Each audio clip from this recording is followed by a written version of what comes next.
If you didn't level up, you'd just be underpowered, that's all. Yeah. I didn't remember it either until like a couple hours. James, did you see my question about when you're setting up your gun? Is the attack bonus for Dex? Yeah, it would be Dex. That's what I thought. I strength, which is why my bile cannon was putting out such huge numbers. So now it's fixed.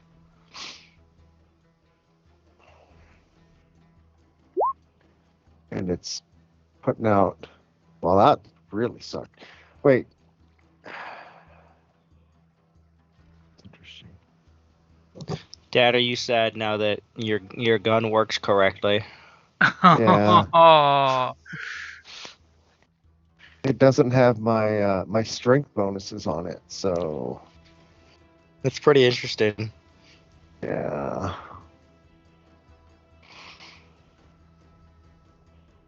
So yeah, but that's okay. I'd rather have it working right than to be a little ridiculous. And then I upgraded the armor on both. You're kind of breaking up, by the way. Yeah, Dad, you're cutting out. Characters. You're cutting in and out. We're getting like 3-4 words, then silence. All right, how's that? Is that better? Let me know if it starts messing up again, and I'll plug in the other headset. That sounds better. Okay, good. Anyway, so I upgraded the armor class. Nope, you're cutting out again, Dad. As it just got you say, I upgraded that, and then it goes dead. Headsets. I'll be right back. And it goes. All right, let's put on the other headset.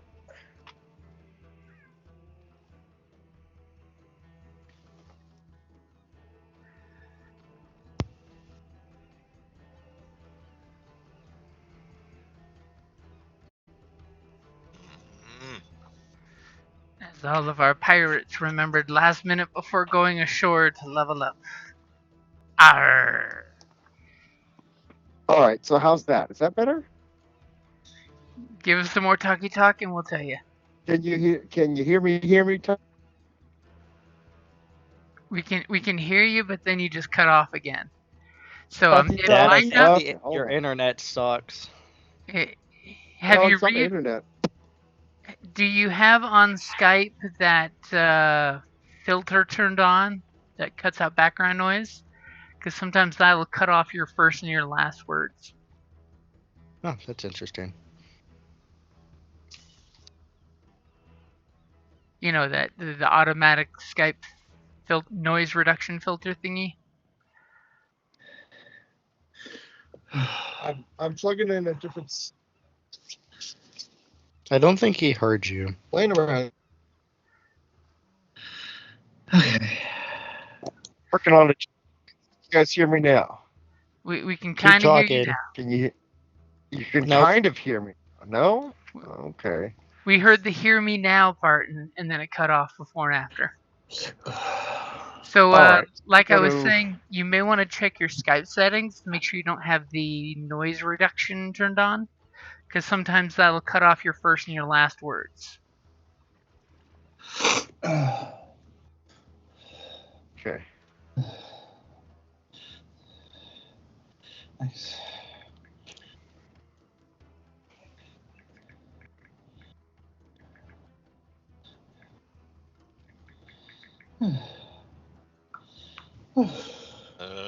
You okay?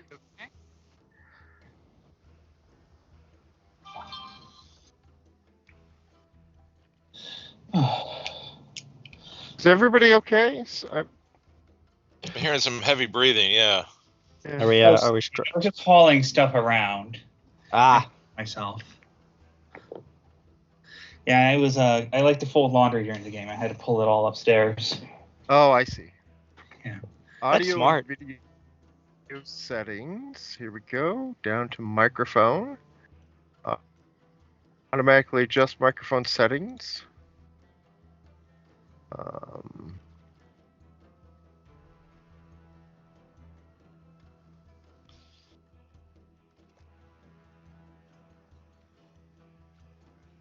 okay.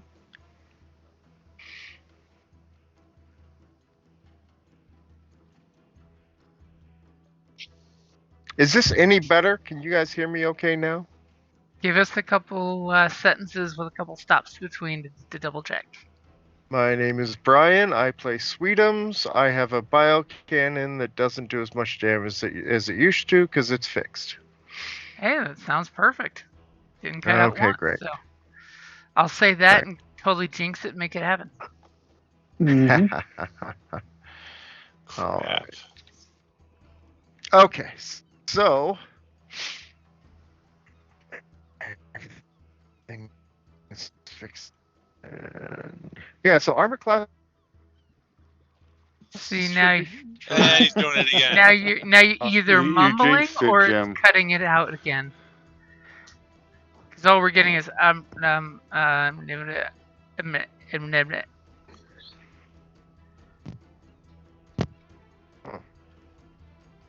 right, give me a second. I'll be back.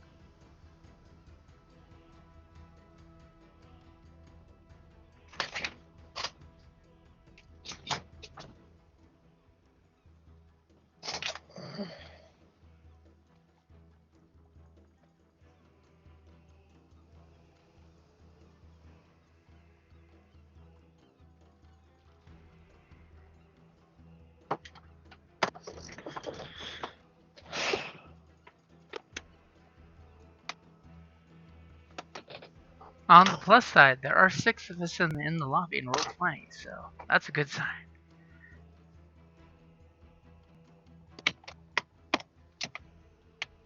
And 6 of us in Skype, so that's an even better sign. Yeah. Okay, let's try this again. I got a boarding axe +1 last time at the shops, so I have better armor and better weaponry. I have a question about the 5th level fighter bonus extra attack. Since I'm dual weapon, does that mean I get to attack twice with both hands? No. So remember, a offhand attack is a bonus action to use.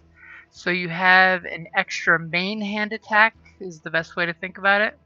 And you only have one bonus action, so you only have one offhand attack. Okay. And then I can use my my action surge to do another attack on top of that. Yep. So I could do main hand, one with my offhand, and one bonus action per short rest if I want. Uh-huh. Well, it's Okay, so I one get a bonus minute. action per turn, so. Yes, bonus action, but the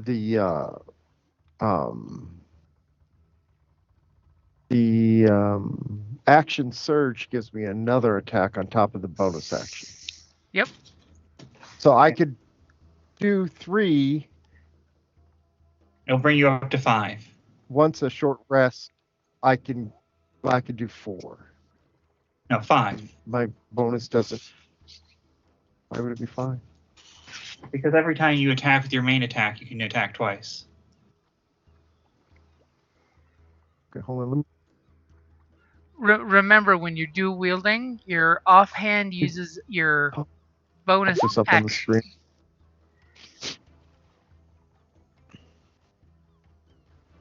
All right, you can push yourself beyond normal limits for a moment. On your turn, you can take one additional action on top of your regular action and a possible bonus action. Okay, so this action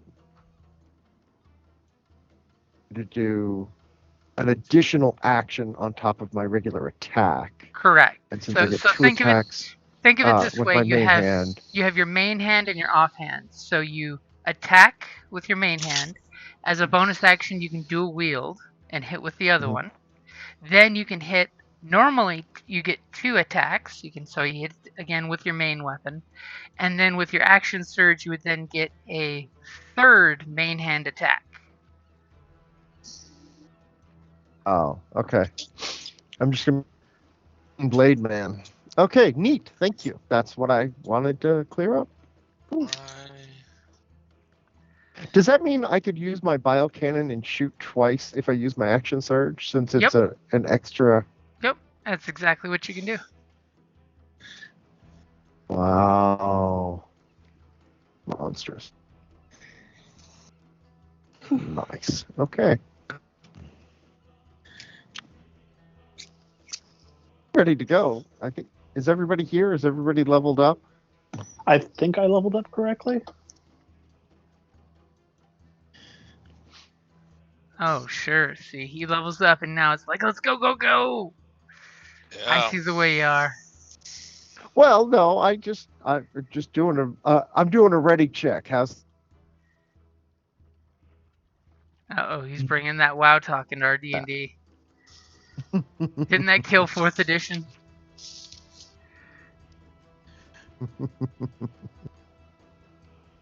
Wow. Wow. We can't handle World of Warcraft talk in our Dungeons and Dragons.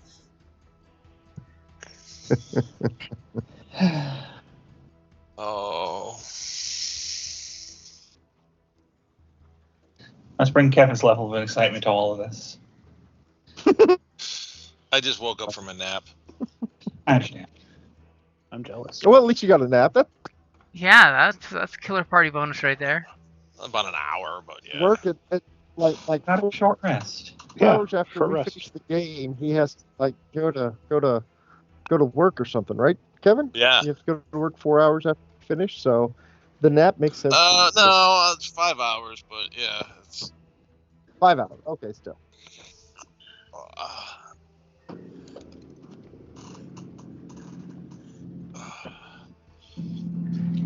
Okay, the insane Warcaster now has Fireball. Perfect. Yeah. Great for naval combat. That's what all of us wanted. Yeah, I'm sure.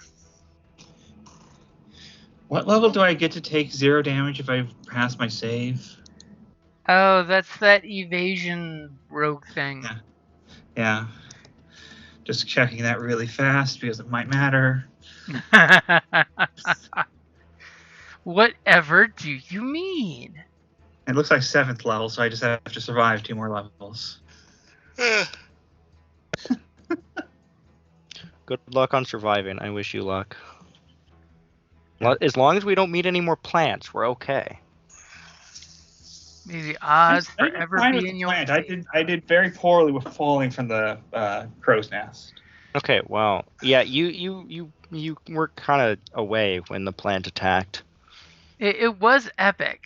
The fall. I was just gonna throw that out there. Did we get attacked by another plant?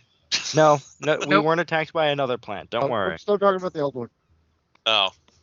Captain, do you know that you're muted?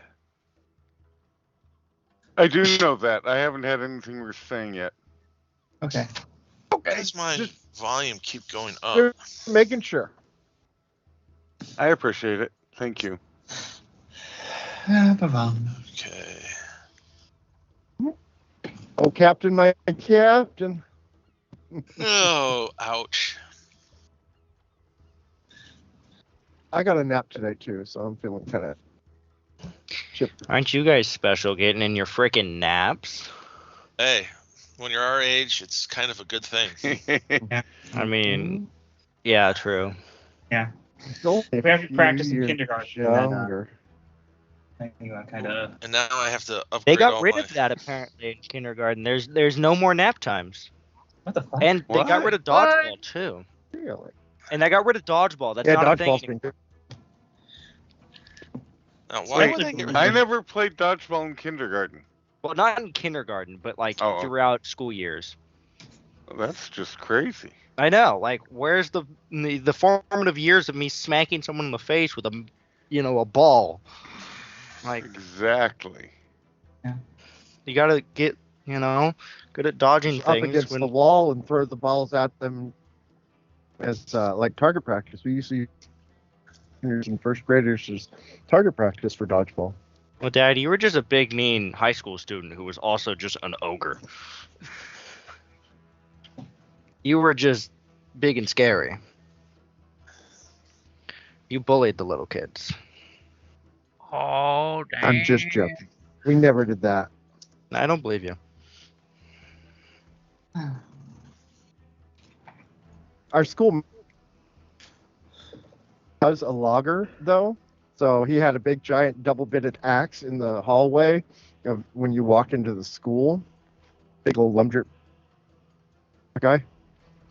Yeah. All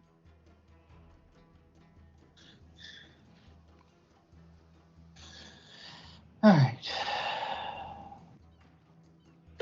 I should drop that into group chat. Yep, that's not Skype.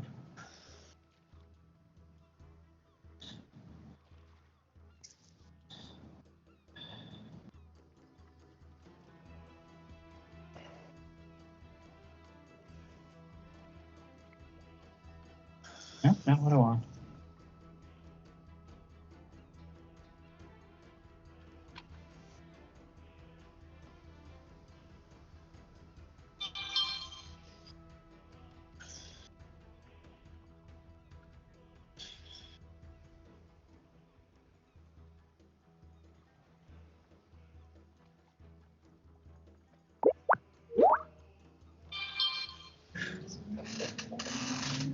As we all Jesus Christ.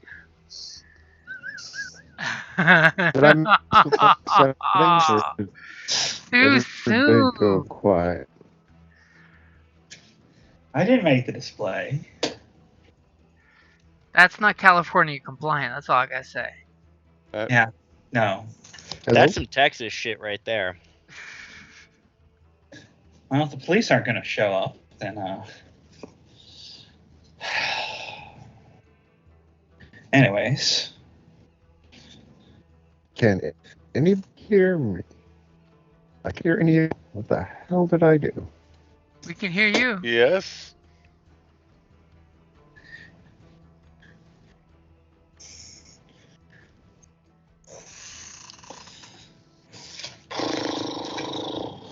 Excuse me. My call collapsed. Sorry about that. I'm back. No problem. We could hear you just fine. Yeah, no, I couldn't hear anybody, and it just as I'm like trying to figure out why I'm not hearing anybody, it just went kabichoo.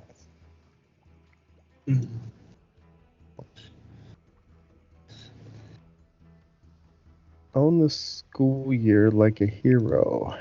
Ah. Yes. That's just wrong. Yeah. That's Walmart, isn't it? Looks like it. Yep. Like it.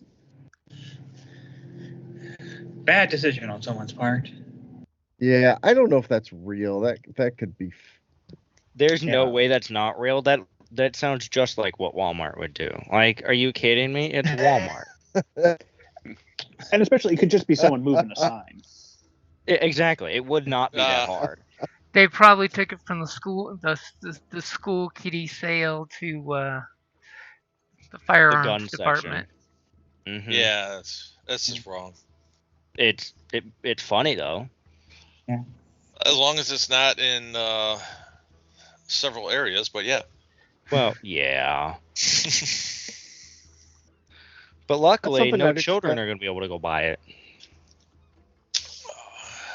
Expect to see that in like Florida or Texas, maybe. All right.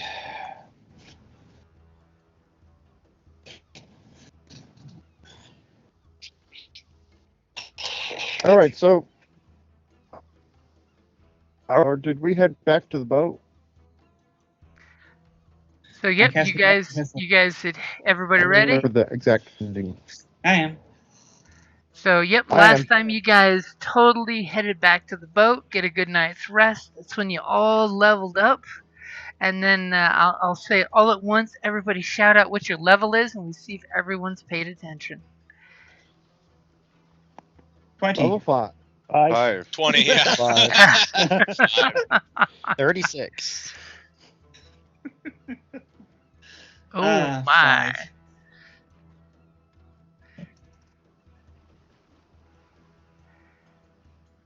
As you know, You know me.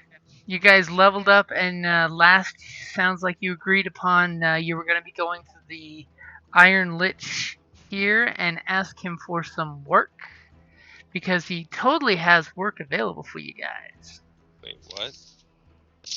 Yeah, Yeah, you we want guys, to get in. Yeah. they agreed to get off the boat. And Okay. something We wanted about to get with the Iron here and get him to help us with the getting away from the other boss and be our own crew.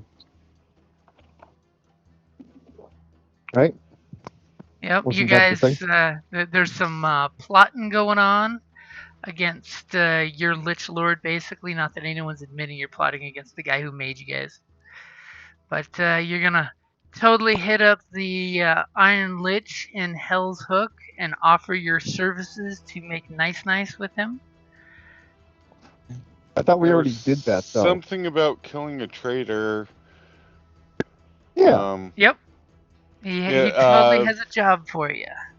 3 tasks to earn loyalty: the blood of a traitor to be spilled, the sails of a ship to be cut, and betrayal of your make. Or that's what our Your serious crew- thing you have crew- to do to free yourself. yeah. Yep. Because she totally has prophesized your plan. So conveniently, the Lich Lord sends a runner down to your dock. First thing in the godforsaken undead morning as the green fog rolls in. Right? Myself, so I don't That's sneeze in what all have of you your to say ears. to us? And the runner totally delivers to you a letter that the captain... Do you have someone open the letter for you, or do you deign to become tangible to read it? Oh no, that's why I have a first mate. Okay. I'm not sure I could read with a 10 mental ability, but I'll open What? it for you and hold it up for you, 10 Captain. is average. That's average. That's Oh fine. no, 8. I'm 8. I have an 8 intelligence, but I'll hold it up. So for you're Captain. one I better can than read. Forrest Gump. Yeah. Forrest Gump was a 7. D&D feat for Forrest Gump? Sorry. I'm a Distracted. troll, not an ogre. I should be smarter than Forrest Gump. If I So was an ogre, Fair enough. you open it up, and it totally tells you that it's got the seal of the Lich Lord. It's got the Hell's Hooks, little letterhead on it, and a signature at the bottom that immediately stands out as you open the scroll. And it looks like it was made on one of those new fandangle automatic word scribing machines, printing press. Ooh. And he basically is saying he would like you to go take care of a certain traitor in his midst. His old mine master, Master Requiem, apparently decided to lead a union action, which is Union. unacceptable. Not the Union. is it a dwarf? Did you say mind master as in ore and stuff, or mind master as in brains and stuff? Mine as in the earth where you dig out Okay. the necrotite. Got it. So I'm asking, is it a dwarf, and is it alive or? The note doesn't say. It just refers to his name is Master Requiem, and he basically, a second little scroll in there gives you a little gist of the 4 levels. It's very, very minimal map showing that there's a mine shaft that goes from the first floor down all 4 floors into the mine shafts, and that he's basically requesting some new eyes on the situation. That Master Revenant has been, for the last few weeks, basically holding the mine hostage. That if the Lich Lord sends in a force of any significant numbers, that he would basically burn the mine. I mean, it wouldn't help him in his little freedom fighters much, being in the mine, but it would be a fortune of lost necrotite. We don't need him to burn the mine. Our Argo Warcaster type got thing, huh? fireball. As he basically says, I would like some new eyes on the problem. If, Captain, you would use your forces to put an end to Master Requiem and hopefully not damage the mines or the equipment working it. And equipment is air quoted, so you totally get the idea that that means the workforce as well as any of the mechanical equipment working in the mines.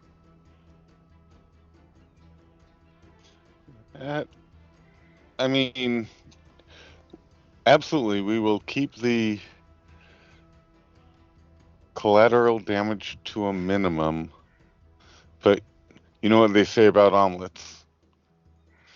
And basically, he says, as a reward for your stout and timely action, you'll be provided 200 pounds of necrotite from the mine, as well as whatever is left in Master Reference war chest for his petty expenses.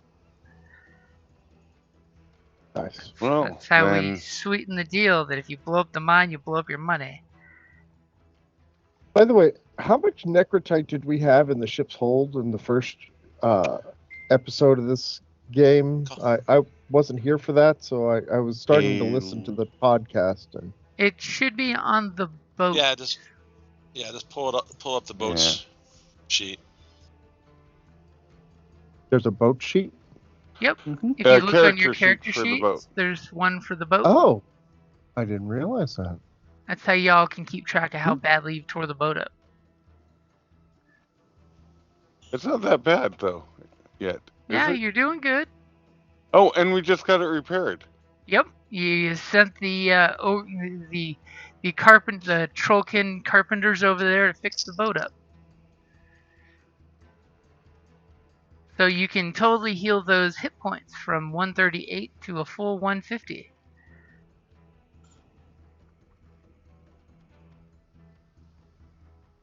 I was going to say, who can do that? I think Okay, yeah, all of you guys can. I just wanted to make sure I did make it so any of you guys could edit it. Okay. So how much necrotite are we going to get from this 200 pounds. deal? Okay. Yeah, so far you got 2,100 pounds. 300 pounds of necrotite. I see that. And seeing as the stuff goes for 6 gold a pound, that's a pretty pricey sum. Unless, of course, you guys set off a mine fire, and then, then there goes your profits up in smoke. But maybe the economy would favor us with a higher necrotite profit margin per pound if the mine had no longer existed. Oh, it's not the only mine in town. It's just that that's your incentive of don't burn the place down, because I could do that if I wanted to. Yeah. Okay, so even a small fluctuation of price with the 2,000 pounds of necrotite could benefit us substantially. Just think about the poor people in town who are like, wait, we depend on that. Do we care about this? I'm awful evil, pardon me. And he basically, at the end of the note, he wants you to go in there and pacify the uprising. And tell this humble servant who delivered the note what time your away team will be ready, and he will even send wagons to pick you guys up. Nice. I'll just pretend we're dead I'm in the ready way. now.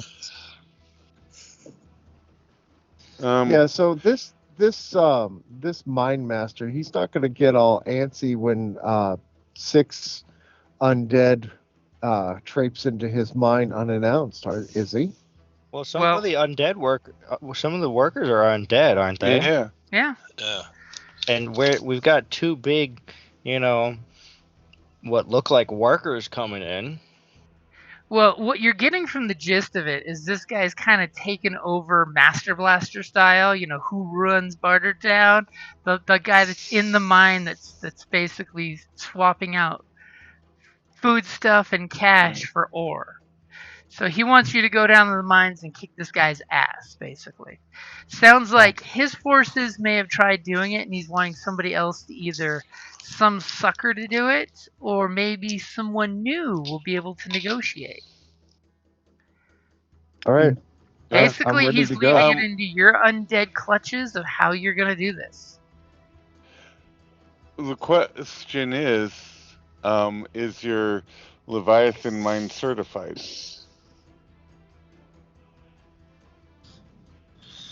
I mean, it's a mine.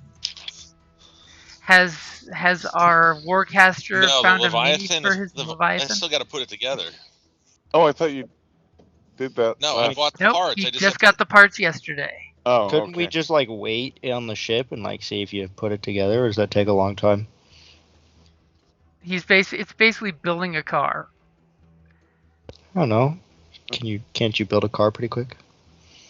Not overnight. Oh, No. well. No, you No, can't. I mean, if you chug some if you do some cocaine and chug some 5-hour energy drinks, you might be able to. Sure, when you pull out of the parking lot, the car will make some interesting noises, and then something will Yeah. go bad. Yeah. Fair enough. Then I guess I mean we're all ready, aren't we? Then. I suppose.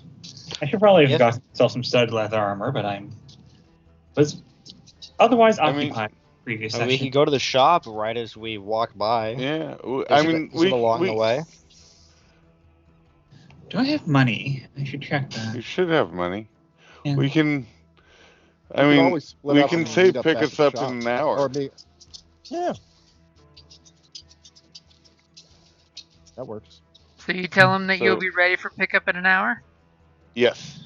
And- That should be enough time to buy armor or whatever. And this humble servant says, yes, great captain of the Black Fleet.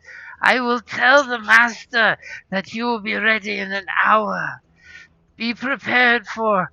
And he basically looks and says, how many of you will be going? 6. Yeah. 6. Please. We will have 2 wagons brought for you. And he starts shuffling off all Igor style. So studded leather armor is a little bit out of my means right now. Looks like it's standardly 45 gold, and I have 23. I have give money. You some. I can give you some. I have 210. How did the new guy have more money than the rest of us? Because I rolled really high when I was fighting some random dude on the ship. He was doing He's, pit fighting for money and made Yeah, lots of he's money. great at beating the shit out of people. That's right. Yeah. I forgot about that. We should remember to punch more people. Yeah, exactly. That's why your mentality should always be punch as many people as you can and take their money.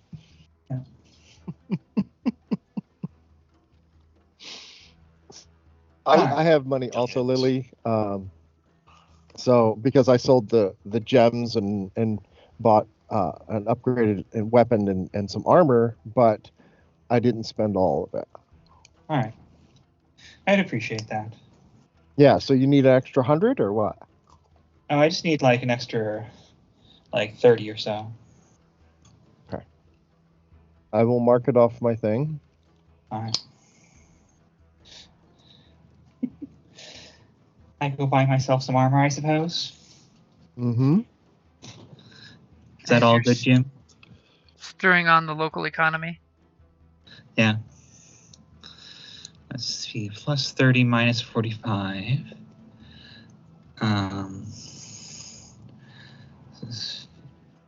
What happened to Sweetum? Or no? Who's missing? My brother. Yeah. I think I'm here. Oh. Okay. Well, somebody just left. Someone fell out of Roll 20. Oh.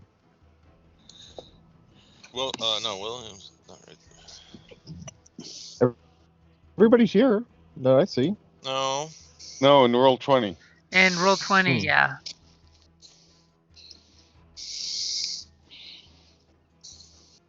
I don't see Ryan. No, I'm Ryan's here, there. I promise. Yep. No, I see Ryan. I'm here. I don't. My screen didn't change. Did you guys have a screen change? Nope. No. Okay. It sounds like Brian. It's you that's not in the roll 20, by the way. Yeah, it's Brian. Okay. I'm in the roll 20, but you may want to hit refresh. Yeah, I don't we all see can't you see either, you. Dad. Yeah, I don't see you either. You may think you're doing there, it. but the internet has lied to you. Yes. Okay. Or roll 20 has lied to you. One of the two. They're both lying. Mm-hmm. Everyone's against you. Liars! This is a ruse. Relaunching. Okay, so you guys getting all ready to head ashore? Yep. We're heading to the Captain, shop. who do you leave in mass. charge?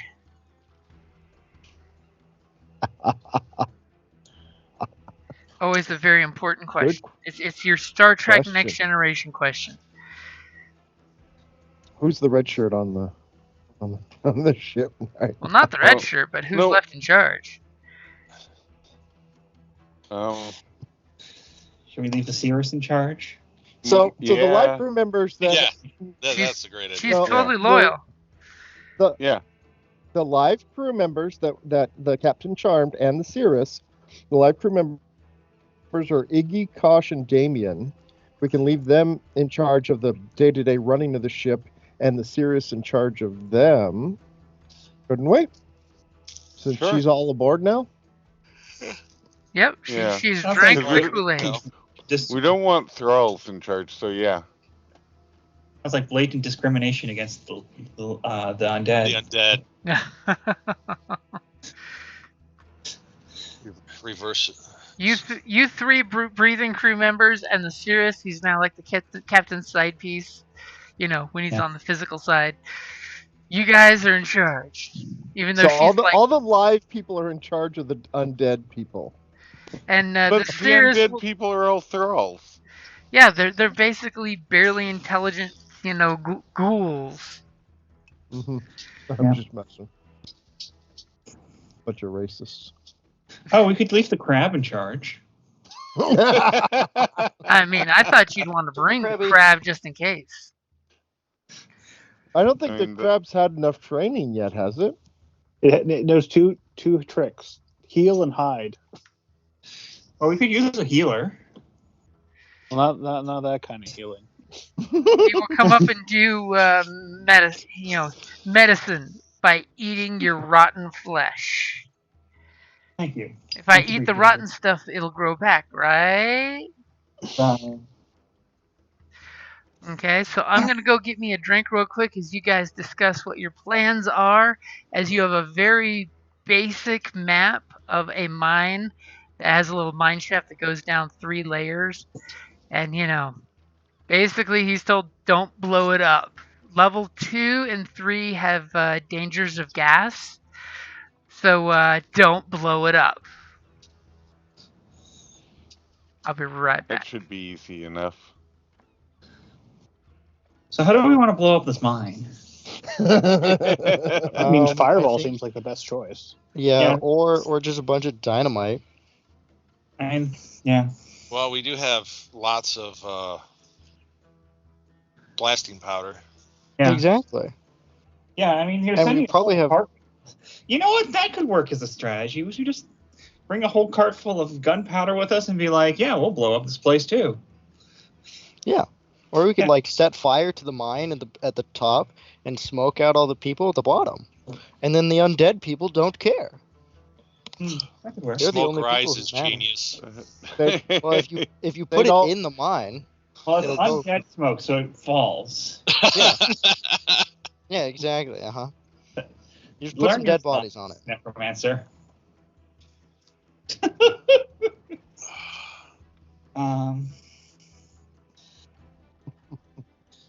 So we could try playing the straight and seeing whether we can negotiate. I know we don't have a lot of charisma in our group, but Yeah, Speak Mike. for yourself. I have 13 charisma. I've got Yeah, 18 charisma. I'm a sorcerer. okay, why don't you negotiate with him? You might be able to do that. Yeah, Wait, no, sorcerer with only 13? 18. Oh, I'm like, wait a minute. Yeah, it's our first mate that's only 13, which is Yeah. fine. I only have 13 as well. Again, mine's 8, but Ooh. he's quite insane. So, what did James do? Like flush himself down the toilet? Jeez, what's taking so long? He's getting probably making a drink. coffee. The Yeah. He's gonna make himself a tall glass of, something strong to deal with our dumbasses. Yeah. Yeah, I would too. Yeah, I have I a think cat we should sitting here first try stuck in a. negotiation. I have a cat sitting here stuck in a plastic bag, so I might need that strong drink too. Because he's trying to act all cute and he's stuck in a plastic bag. Yes. Great place for a cat. They love that. Oh, he got himself out. Okay. I'm not sure how, but he is a dumbass. At least he got himself out at a reasonable pace instead of the typical cat dash to get out of the bag. Yeah. Running at 1,000,000 miles per hour all around the house and wrecking everything. No, he's too. Well, he's not fat, but he's pudgy, so he's not really capable of that. Okay. Yeah, he's a good 15 pounds. So That's a big one. So, yeah. Blythe, did you submit an icon for moving around on the map and everything on the I believe so. boat? Is that something I think? I don't know if we could. Yeah, we did that last time, I believe. I look ugly as shit, but not it just might not be on this screen. yeah, I don't see myself. But This is an old map. Yeah. But I remember last time I might have had one. It has been 2 weeks, so I've slept since then, so. Yeah, pretty much. yeah. Out of curiosity, what did the Barbarians' hit points go up to? I'm just curious. 60. Nice. I have almost half of your hit points. I'm at 56. I'm at 22. I can take it. I have 32, I think. I have Yeah, 40. 32. 42? No. Alrighty, I am back. Yay. Yeah. No, 34. Okay. Supposed to have 34. Yeah. Did everyone get all their armor and stuff? Yeah. Yep. Excuse me. Just frustrated because my cat decided to lie down on the pile of socks I was making. They do like that. Could have been worse. My dude likes to sit on the laptop. Yeah. You know, they have cat-sized laptops you can get them, and supposedly they stop sitting on yours if you do that. The decoys. Yeah. Are they heated or something? No, they just basically the cat just wants to be like you, so it sits on your laptop. So if you get it a little laptop, its own little laptop, it'll annoy that instead of you. I thought they always sat on them because they were heated and they wanted to. No, they sit on them because they won't sit on it if you're not in front of it. Yep. Yeah, no, they sit on it because you're using it, and yeah, but they're taking their attention away. Yep. All of your attention is their attention. They own you. Yeah. That they do. Yeah, we are their creatures, so. Or we're just their staff. Yeah. So their minions. So an hour later, the wagons come pulling up. Looks like each wagon's got enough room for 6 people on them on its own, but each are pulled by 2 big old undead ogren. Cool. So we loading this wagon up with gunpowder? I mean, if you want to spend a fortune of gunpowder to get gold that you blow up, that's up to you. I mean, I really don't. That was think a joke blowing while up you the were mine- gone. We don't have to. We can bring it just in case. No, we don't. Let's maybe not. It would be fun. How Come on, about we let's have bring some our weapons? We've got Kevin. He can do fireball if we need to. Yeah, but Yeah, we could have Kevin do fireball into the gunpowder. Yes, that's totally that we have McDonald's at home. Yeah, like nobody wants the McDonald's at home. Come on, we're bringing the gunpowder. It's a necrotite mine. It will explode with fireball. Trust me. Yeah, we don't. No, but we want the extra kaboom. Who doesn't like kaboom? This? All right, kids. I don't like the gunpowder. I don't think we need the gunpowder. No, we don't. We definitely don't. Lame. I don't know. Because it's an important part of the gunpowder treason and plot. Like, Oops, what did I kind of just do? No.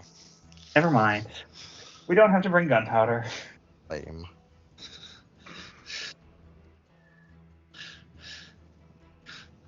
Okay. All right. You're the Let's captain. go. How long to the mine? Let's load up and head out. And the gentleman tells you it's just a quick 45-minute drive by wagon. And you get the mine, the wagon on the cobblestones, the clunk clunk clunk clunk clunk, the ogrins grunting. You get this long, quiet drive right through the heart of town. You're seeing the foundries with their horrible pollution spewing nests. And you see the mines all up in the hills there, where there's just different mine shafts that go down for who knows how far mining this stuff here. Yeah. Do you talk to the guy that's giving commands to the ogren? I mean, or do you guys just talk amongst yourselves in your 2 wagons? Or do you all pile into 1 wagon? What do you do? Yeah, maybe get the driver's take on the situation at the mines. What? So I asked the driver, have you heard anything about the situation at the mine? As he just looks at you and says, yes, it's a crap situation. The mine master decided he would try to get unionized against the Lich Lord and try to demand for food, for supplies, for he wanted days off from labor. Like undead laborers and steamjacks need days off. This is ridiculous. This is stupid. And he decided he would basically bunker down in the mine shafts. Is he living? Ah, yes, he is. He is in fact alive. He was a slave from the kingdom of Sinar. He's rumored to be like a priest of one of their gods. And he totally spits on the deck of the wagon, and you can see there's a bunch of nasty undead spit marks on the wood that have corrosively eaten into it before. Ew. How did he be? Go ahead. Oh, go ahead. I was going to ask you, what race is he? Is he a dwarf or? He is a human. Oh, damn I humans. don't know why he was put in charge, other than he is good with making words and doing the mathematicians. I am not good with the mathematicians. I am not good for numbers. I'm good for controlling big dumb idiots like. And he looks at you guys, and his look lingers, and then he points to the Ogren pulling the 2 wagons. Nope.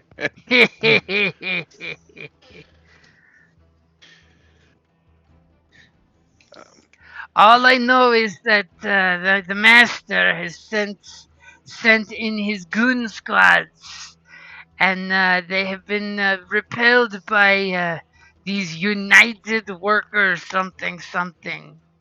Something about a union that makes no sense. Why would we need a union? Do we know how many workers are in there with him? It is hard to tell. Every time a ship of staff, and he jokes when he says that, shows up, there's always new workers dropped off into the mine. We never And see how many many come of- out. How many of the workers are breathing? That is a good question. Usually I'd say it's about 50-50. Every month they send down 20 new workers. Some that the master has made, some that we purchased, some that are steamjacks. That's basically part of the price, is we send down 20 workers down the mine, and enough supplies, water, food, for another month is what we used to do. But now that this crazy man wants to unionize, they're demanding we send more than just food, water, and fresh meat for the grinder.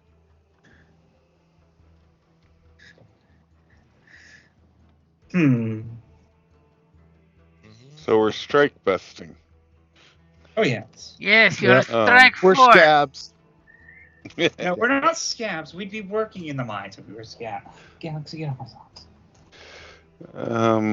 We're Pinkertons. It'd be kind of funny to lie with the people. I'm not saying this to the driver. It'd be kind of funny to lie with people in the mines against the Lich.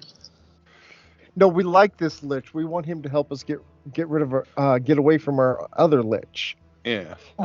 This Lich doesn't own your soul. Yeah. I know, but at the same time, free people would be kind of nice too.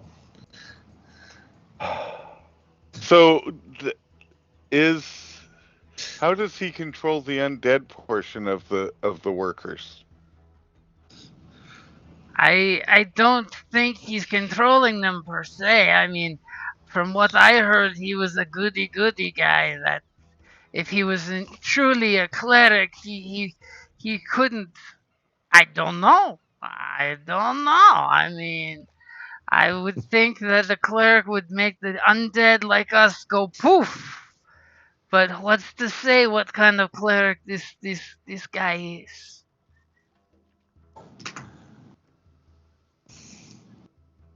Okay. I think maybe you should have asked the Lich Lord this question when you saw him. We didn't get to speak to him. We just got a note. All right, let's just continue on, and we will see what we see when we get there. Are there any guards blocking the entrance to the mine, or can we just go in as the new staff? Well, we have some guards making sure no one leaves the mine. Okay, good. And everyone we've sent in to try to sneak into the mine, kind of, we've got a few arms and legs that got thrown back out. I think they're kind is of not serious. an option. Okay. I mean, you could try to speak. Is there an alternate entrance, like an air shaft somebody could float down or something? I mean, there's a couple exhaust shafts if you don't mind going down some belching smoke ports. That's totally a thing. You want to split up, Captain? Have the non ghosty members of the crew head down and the main shaft, and you go in to flank them? Yeah, that might not be a bad idea, except if we're going to try and negotiate first. Yeah. We do kind of need him. Yeah. Well, okay, but here's the thing. Mm. We could walk in with all of us, ask to meet the main guy, and ask to negotiate with him, saying that we're going to help him get his whole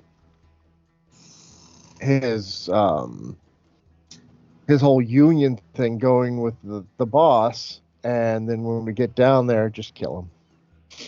The driver totally says, "Are you sure you got an intel of 8 with your big plans?" Wait, what did he say? I'm kidding. That the guy with the intel 8 is the one making your plans. Oh.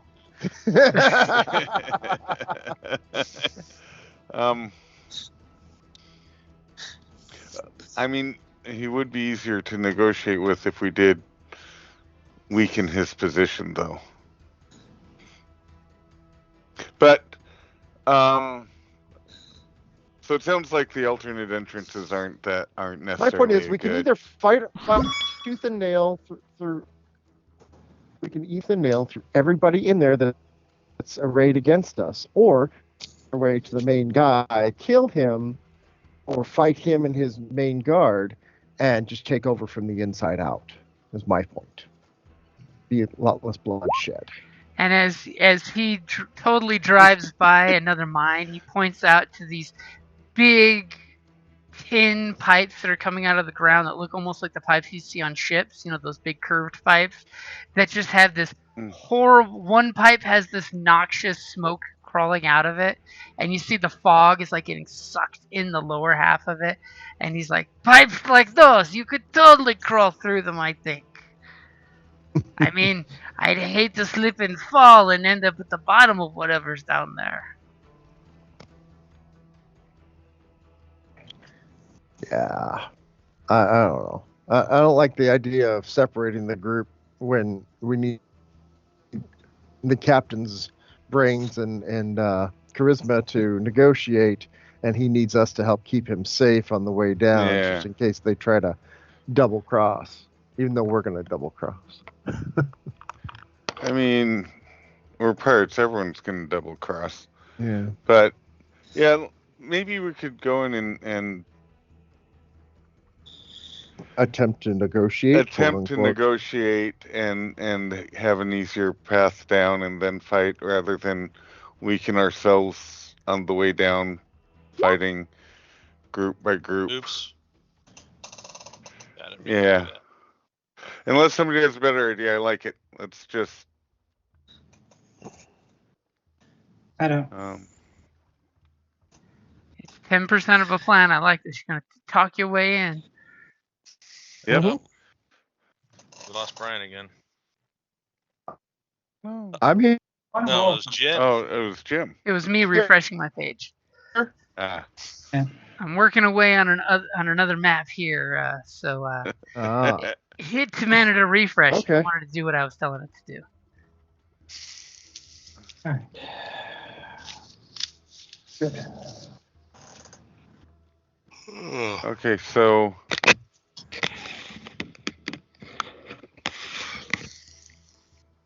we have the plan. Yeah. We're gonna go to the front door and ask to speak to the boss. Yep. Yeah. I'm gonna find a place to conceal my sacral dagger. Your what dagger? My sacral knife. My blood razor. And where are you going to hide that? How about under my cleavage? Go ahead and Give me a Sleight of hand. stealth or a sleight of hand or deception. Be a very awkward roll. You Don't think slip. you hit it well.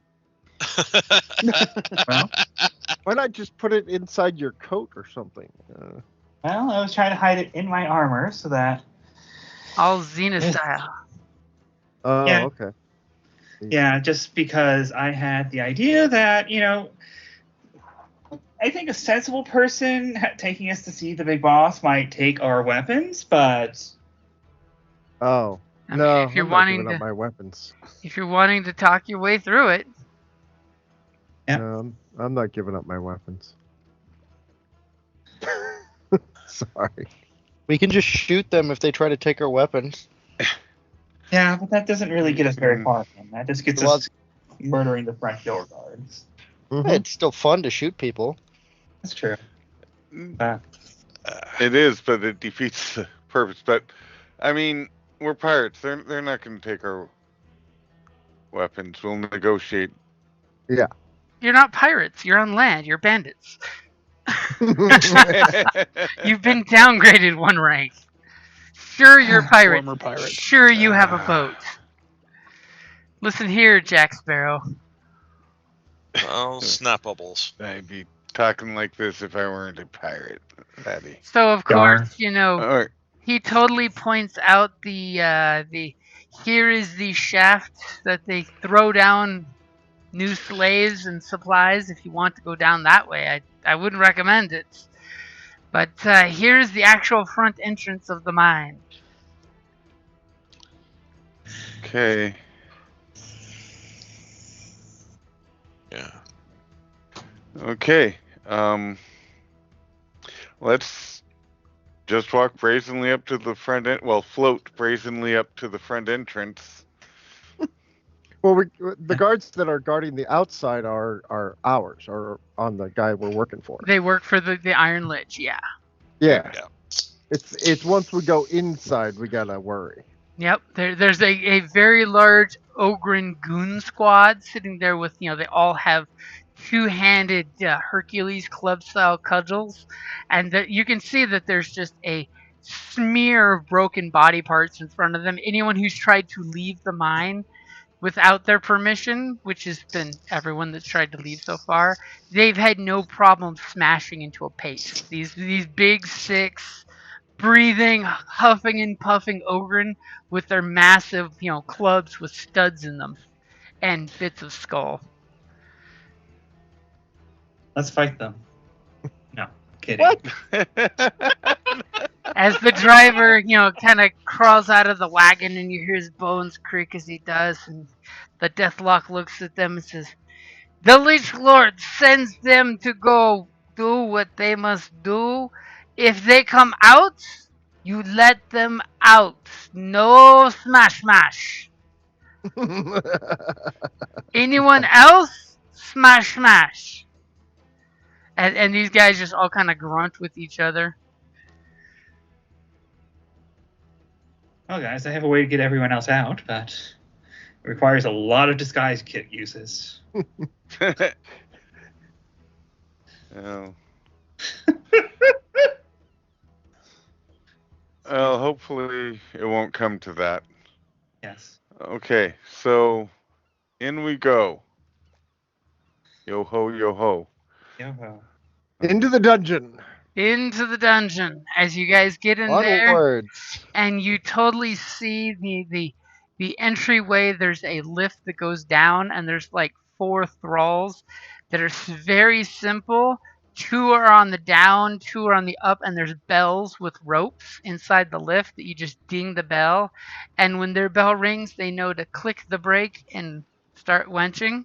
You've seen this kind of operation before. Hell, you used to use that on the ship for a while. Then they got smart enough to not need the bell. So you guys get all in the lift. There's enough room for you plus 2 more. It's a very spacious lift. Nice. Well, I don't So- take up any room. So we can fit all 6 of us in the lift. Is that what you're saying? Yeah, and Plus 2 2 more more. people. Wow, it's a big freaking lift. Well, it's made to Yeah. carry up carts full of ore too. So Yeah. Oh yeah, okay, that makes sense. Okay. There would be All right, 2 cool. people per cart, and 2 carts coming up at a time. Quick question. Oh, sorry, I didn't mean to interrupt you. Go ahead. No, go ahead. Bile cannon set off the necrotite, acid bullets in my bile cannon set off. Basically, it's think of it as uber coal. So anything that could set off a coal mine fire could set off the necrotite. It's just that necrotite burns hotter and faster. Okay, so regular firearms are probably not going to be a good idea down here, but I think my my bile cannon would be okay. What do you guys think? As he's totally thinking, I'll just slime everything. It's fine. Yeah. I just like to have options. Chemical fire. You might even be able to put out the real fire with the bile cannon. I mean, smother it? Yeah. Does somebody want to give me an arcane check with the necrotite? Sure. I'll do it. Okay. Good. Thank you, Kevin. Okay, solid 16. As you tell these guys, or maybe you don't tell these guys. That's the question. That anything that has the ability to ignite would definitely set off the necrotite. I wouldn't want to practice any gunfire or explosives that don't generally ignite something if you roll a natural 1. Let's just put it that way. As you fire off a firearm and a bit of burning wad comes out of your barrel and lands on a pile right next to you. What about lightning? Lightning starts things on fire too, yeah. Yeah. Okay. All right, so guns are probably not a good idea down here, guys. Guns are bad. Now the question is, does Marduck tell them not to set off the necrotite? He's crazy, not stupid. He'll tell them. Just like on your ship, where you have all that that ton of necrotite down there as ballast. There's signs saying, "Do not bring lanterns below this point." Oh, we all have dark vision, so we don't need light down here. Yes, but you never know when a thrall's going to carry a lantern by instinct. Yeah. Yeah. Okay. And if there's a warning sign, it means someone did something at some point. Yep. That's why this is shift number 2. Many days since the last accident.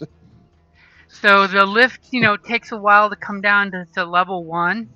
And it kind of, your map is very basic, but it totally makes sense that, hey, there's the lift here, and then something like 50, 60 feet away is another lift. So that's kind of handy. It shouldn't be too far at all. As you guys come clinking down, and there's electrical line with some glowy lamp, little spark conducting lamp and safety glass, where the lift lets out, and you hear the clink, clink, clink, clink, clink, clink, and then the little safety latch kind of catches for a second there. And you're in a fairly dark, let's get you off the boat, fairly dark little area that has just enough light to let you see, and should only be able to see the very top right-hand side of the map. Yep. And you guys basically are coming off in a box over here big enough for 8 people, and there's wooden stairs that come down. And you hear distant mining sounds, picks working. You hear some gruntled noises, but it's super, super muted. If this was like a 24/7 mining operation ran by employees that you don't care if they need to be replaced, I mean, you were told they replace 20 people a month and nobody gets to retire. Yep. Yeah. Or a day off. And those 4 thrall at the bottom are just running the lift. No. So you seem to notice something, I take it. Yeah. Captain kind of peeks over the wood platform for the lift, and you totally see piled together are 4 thralls. They definitely look like basic bitch undead. They're kind of like at rest, piled on top of each other. They've got pickaxes nearby, piled on top of them, and you totally see kind of around here. There's a bunch of signs about employees will be turned if they complain. There's this big list of what you can do to get beat if you would like to be beaten. And of course, someone is like graffitied it saying, "Freedom! Union! The workers unite!" All kinds of little slogans written in like coal. And a sign that points to right over here totally says, foreman. You guys get off the lift. Has a very simple rope that our captain can totally float through. Yep. Yeah, let's get off the lift. So you get off the lift there. You can totally see down that way that there's a massive accident that looks like it happened. Someone tried to collapse halfway the tunnel here. So anyone that wants to get past this point is going to have to basically crawl over the rocks. Not everyone. I'm back. Welcome back. I sent a message in chat. My system was fouling up. It's I had to okay. restart the computer. It just means with your intel of 8, you weren't paying attention. So Captain floats through the little rope that hints at safety on the lift. Yeah, and I'll float down here and look. 4 undead totally don't respond at all. Just looking down towards the foreman to see if there's anyone actually there. You go that direction, and immediately you see a deathlock. Oh wow, you're getting right up there, aren't you? A deathlock sitting behind a desk, and he's basically got 3 large glowing rocks for light, and it looks like he's working on the ledger until you come wafting down. As you totally see him, he sees you and he puts his hand under the desk, and you hear the telltale cocking of a hammer of a firearm under the desk. We'd be here to speak to the man in charge. We were sent to negotiate. They send more to negotiate. What happens with the sending the breathing people? Now they trust the ones who will come back if killed? And he totally gets up and squints to try to take you in. Yeah, I'm very incorporeal right now. Very, very hard to.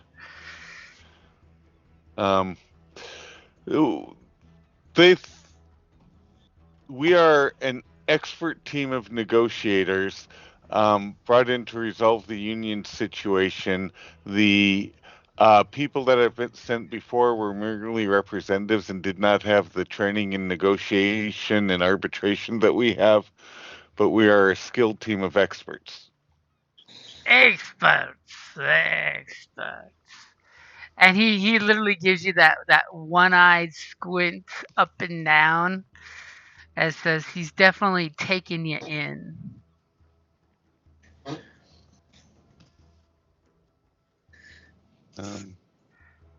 You look like experts. So well, thank you. Go ahead and give me your deception for trying to convince him that you're here to negotiate. Not persuasion? Not persuasion, because you're lying. Oh, I mean only partially, but yeah. Okay. And apparently you're in the mood to lie with a 22. That'll definitely work. As you know, he looks you up and down and says, For them to send one like yourself, you must be very important. You, you, you have a demeanor that can almost be seen through. And he kind of gives you this slack-jawed smile with, addressing a specter. And he looks past, he looks through you, I should say, to the Warcaster in his cool mechanical punky armor coming down before. As you can see, the boss had us collapse the tunnel to make sure that none of the Ogren could come in, without leaving themselves open to being killed by our own Ogren. So who should I say is here to negotiate with the boss?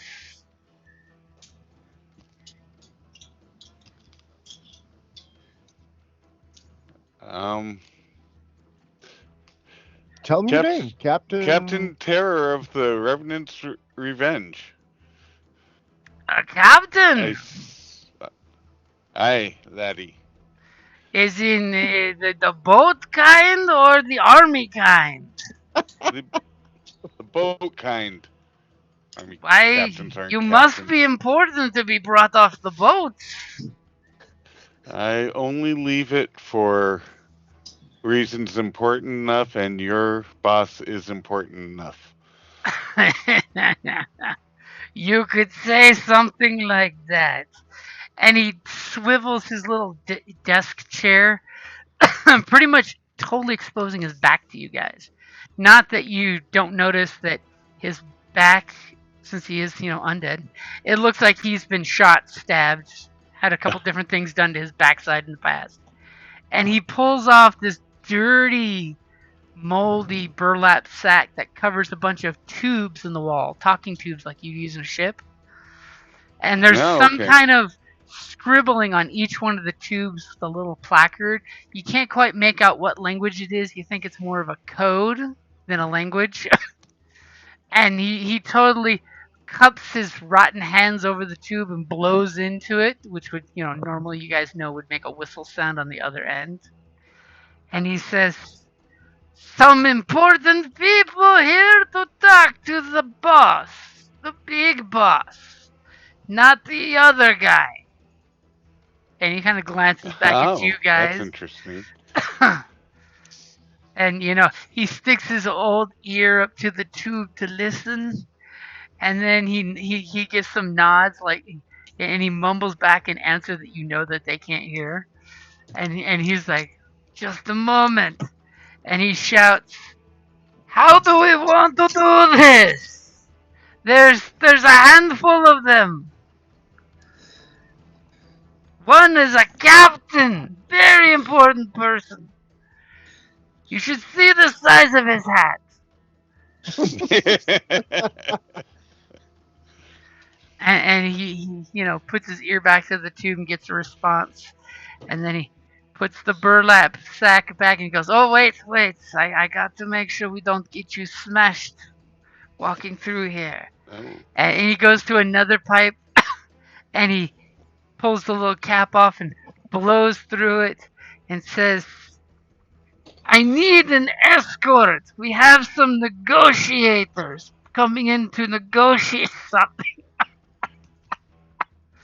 And he listens at the pipe. And then he shouts in there, "Of course we didn't open up the cave. You're going to have to crawl through here. We're not stupid." As he totally yells past Marduck, "You're not stupid, are you, my darlings?" And the four definite zombie revenants kind of stir their up to a lumbering attention and kind of pick up their blunted pickaxes that have been blunted from too much work and not enough maintenance, and they just stand there. They don't seem to be active or aggressive, but they have their weapons in hand. So, can I ask you a personal question? Also, what's your name? My name? I am Foreman Z. Z. My name was something else, but I forgot. And he reaches up and scratches his head, And when he does, his hair kind of flops up like a toupee, but it's really just the flesh. And there's a gaping wound in his head where he scratches the goop inside. That is one of the hazards of the job, I imagine. So, why do you work for a breather, if I may ask? Why not? He promised to get us better conditions. Were your conditions bad before? I mean, look at this place. I had to sit here for 3 months straight. I practically grew into the chair. And yeah, that's just not pretty. No, At least I have 4 helpers now to do my small stuff, like scratch my back. But you're still sitting at the same spot under the new management. But I choose to sit in the same spot. Fair enough. So, are you going to can they clear the rebels so my team can get through? Let's bring your team down. Let me eye them up. As he has one good eye to make the joke of that. Someone is coming, I promise you. Oh my goodness, you are in terrible shape. Do you need some stitches here and there, dear? No, I am fine. You are a looker, I like you. But I am fine. Are you sure I can really? We have a minute here. I could just tack a few things down for you if you'd really like me to. Ooh, you know what? He kind of gestures you to come forward and see what you can do. All right. What am I rolling here? You're going to be rolling the proficiency with the Necromancer kit, I believe. No, I'm not proficient with that, so that's going to be a straight, probably a dex roll. Aren't you? Actually, I think you're right. I'm like, you should be, because it's part of your shtick. Your specialty. True. Yeah, thank you. Forgot that for a second. All right.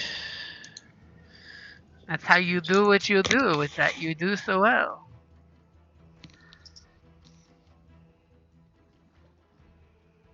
All right. Proficiency, and then And then you pick what stat's gonna help it. Wisdom would be my best one. So I know some medicine, and I'll use that. Sorry, that was the wrong button. Like, how many times are you clicking it? Usually you should click it once, and it should ask you what stat you're using. Yeah, I was just setting it up, and I was realizing I was... So let's have you click it one more time, but this 4th time is the for reals one. There you go. Back to the 21. Nice. As you totally, come out, and while you're waiting for your guide to come, you bust out with the whip stitch and start stitching pieces together, and he's just like, this is wonderful. As you're totally stitching his scalp back to his skull, so it stops flapping when he itches, that itch that never goes away. Yeah. Never hurts to be on the good side of a guard. As he says, thank you so much. I think if you're trapped here and have to keep working, we will find a good job for you. Hopefully I'm not trapped. I do believe that that's been looking out for my fellow undead. Thank you. And as you're finishing doing your stitch work, there's some scampering on the rock wall side there, as a pretty attractive purple glowing deathlock kind of comes up, wears some heavy duty work leather. It could be armor, but it now gets used more like an apron than armor. Totally has some rocks kind of stuck in half the head, like this deathlock was trapped in a rock slide once upon a time and didn't bother to fix it. As he scampers up the wall that only has like a good almost 3 feet gap at the top there, as he says, You are here to negotiate, are you? Yes. Oh, Captain should take the lead. Oh no, yes, we are. My deception is really abysmal, so. A rogue who can't lie. Yep. Yep, we are here to negotiate with the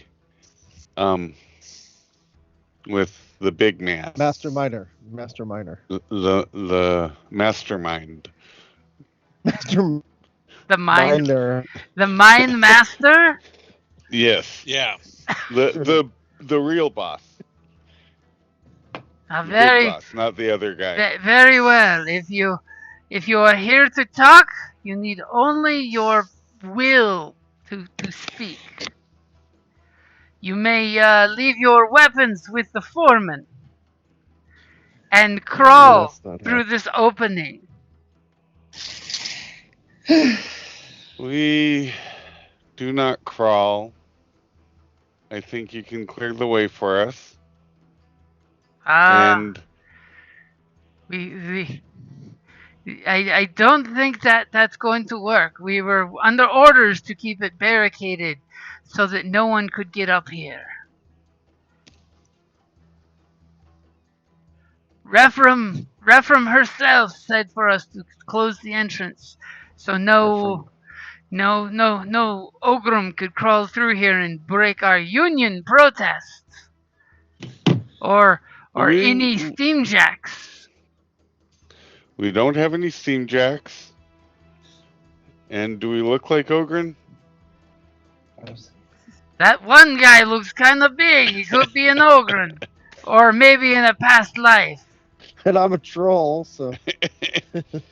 You don't worry. If you move slowly and safely, you should be able to crawl through just safely. Please leave your weapons with the foreman and join me on this side. But what guarantees of safety do we have? Life is risk. Look at me. Look at my face. Life is risk. We need. If you're going to try to persuade him to walk in here fully armed and armored, that's going to be real difficult, but I'll give you a persuasion check if you want to go for it. I'm going to try and convince him to let us walk in, keep at least one weapon per person for personal security / safety. We can always say that we'll and just bring our, You cut out there, Dad. You cut out the important word you were saying. I'm sorry. Can you hear me now? Yep. We can hear you. It just cuts out every once in a while. Yep. All right. I don't know what to do about it, guys. So we could tell him that we will leave our firearms behind, but we're not giving up our. That's fair. Yeah. We'll leave our firearms, but keep our personal weapons. Mm-hmm. It's a negotiating tactic. You give them a little, but not everything that they. Let's see how persuasive you are about this. We'll leave our firearms behind, but keep personal weapons. Damn. I'm pretty persuasive.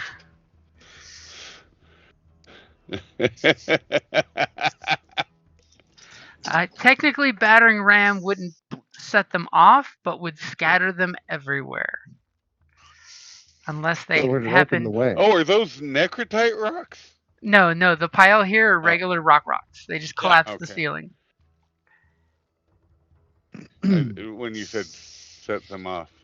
So, is that a deal? Whatever. And he kind of starts already crawling down. And it sounds like he's willing to let you get away with, some crazy weapons. Or he just doesn't give a shit, one or the other. Take good care of these, Z. And he's like, everyone gives me everything to take care of. My guys. I mean, we could just take them with us. Yeah, but you got a better. If he doesn't want to carry them, be like, hey man, if you don't want to carry them, I'm sorry. You know, I'll hold him for you. Don't worry. Sorry, my bad. There we go. Yeah.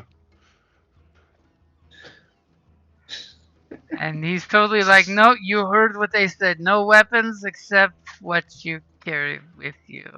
I don't understand. We can carry all this. Don't worry. Yeah. I drop off my biocannon and follow the undead guy. Okay, without the biocannon on, you can easily scamper up the little rock wall and squeeze through.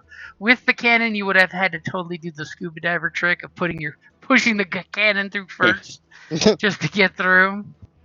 And I'm just gonna. Oh, and as soon as you come through, by the way, you totally notice there's a couple ogrins definitely on guard duty. You know, totally there to back this guy up if things get ugly. And a steam jack working away on the mine here. He's working hard for his money. What exactly is a steam jack, by the way? Big steampunk mechanical man. Sorry. It's they're used as weapons of war in the setting. Sort of like, you know how your Warcaster's building a Necrotech version. Basically, it's the same thing, except these guys run on steam and a boiler, so they literally do have a steam little chimney popping out smoke and steam, and they have a little boiler in their stomach. Nice. Fairly common tech, except for, you know, in the Nightmare Kingdom where you have your horrific nightmare version of it, which is the Necrotech devices. I am not going to crawl. I'm gonna walk. I'm gonna head held high, go through the rocks. Levitate through the rocks. I crawl for nobody. And it does look like whoever collapsed these rocks totally built them in a step look, so you can climb up pretty sturdily without any problems. You know, you definitely get the feeling you're not the first ones to scamper over this wall. As he totally waves up a hand to the two guards and waits for you guys to finish scampering over so he can, like, count your numbers and get a good look at you guys. All right, I stand right next. You're a big guy, very big guy, and you promise you're not here to break up the union, right? You're just here to talk and negotiate. We're here to resolve the situation, yes. And he kind of seriously eyeballs you. Ryan, you can move your character up, and so can the other person out there. That's I'll just leave my rapier with the nice. No, you can bring your rapier. Just don't firearms. Bring your firearms. Oh, I know. But she has a bow. That's not a firearm. Yeah. No, it's not. I'm, for the sake of appearance, leaving a weapon with him. You know, not like the rest of you said we're leaving weapons, but you didn't leave any weapons on the table, apparently. I didn't leave any. None of you said you left the weapons, so here he is waiting for weapons, and all of a sudden Bone Tibia just drops a rapier off of the table and smiles. He seems to like Bone Tibia. Yeah. I mean, we left the bio. You're the one that says like. I thought. The one that has your name on it. Yep. Oh, hold up. I am very zoomed in, apparently. My bad. Well, to be fair, you did use the same picture as the guards. Yes. Yeah. Yeah. They're just a slightly more stocky shape. But yours has little numbers above it, and I couldn't see it because I was too zoomed in. That was my fault. And I will have left my pistol. But you're a ghost, so. Yeah. Exactly. Yeah. Whoosh! And it reappears on you. I feel it. I mean, you know, that's not my fault. Sorry, my necromancer made me that way. All right, so we're all here, I think. And he kind of eyeballs you guys, and he's like, "So here are the rules you must follow, or they will smash you." As he totally, you know, to emphasize the point, says, "TK-47, watch me." and the steamjack like smashes into the wall, and then puts a little tiny glowing green lump on the pile behind him, and then he puts his tool down and totally is watching, so the steamjack follows his orders. These two gentle beings will escort us to the lift. I will go with you down to the Mind Master's level. If I don't like for a second what you're saying or doing, know that I will give anyone orders to end you. You're not the first group of union breakers to come down here. We're negotiators. I don't see any buckets of gold for you to negotiate with. But you are not the first to come and try to assassinate the Mind Master. She will not put up with insolent fools, if you know what I mean. No, we are definitely not fools. You came down this mine. That is to be found out. Okay. No, even you have to admit the situation is untenable as it stands. The situation is fine. Only half of the mine staff here need food. The rest of us, we will suffice. I'm gonna admire this very large undead ogre guard. Yeah. And when you get closer there, you totally hear another steamjack working away in a vein over here. So, Jim, for steamjacks, do they typically only have one person who can give them orders, or? Usually with steamjacks, if they have a master, a warcaster, that's their boss. But anyone who has the skill to compel steamjacks to do things can make a steamjack do things. Think of it like an intelligent forklift. People can give them orders, and there is actually a skill to take charge of steamjacks in war and touchy situations to make sure that they don't, screw shit up. Now I'm gonna go over here and start admiring this thing. So this steamjack, by the way, is a piece of shit. Just looking at it, it looks like some spoils of the war kind of shit. And then I just started admiring it, poking and prodding it, keeping a hand on it at all times. Interesting. And it seems to be ignoring you, looking straight at the guy talking to you guys. And Brian, what was that? That our guide here said that the Mind Master is a she, not a he. She did. Yes. You did say that, yeah. Okay. I just didn't know if anybody else noticed. Anyway, just observation. And let's go.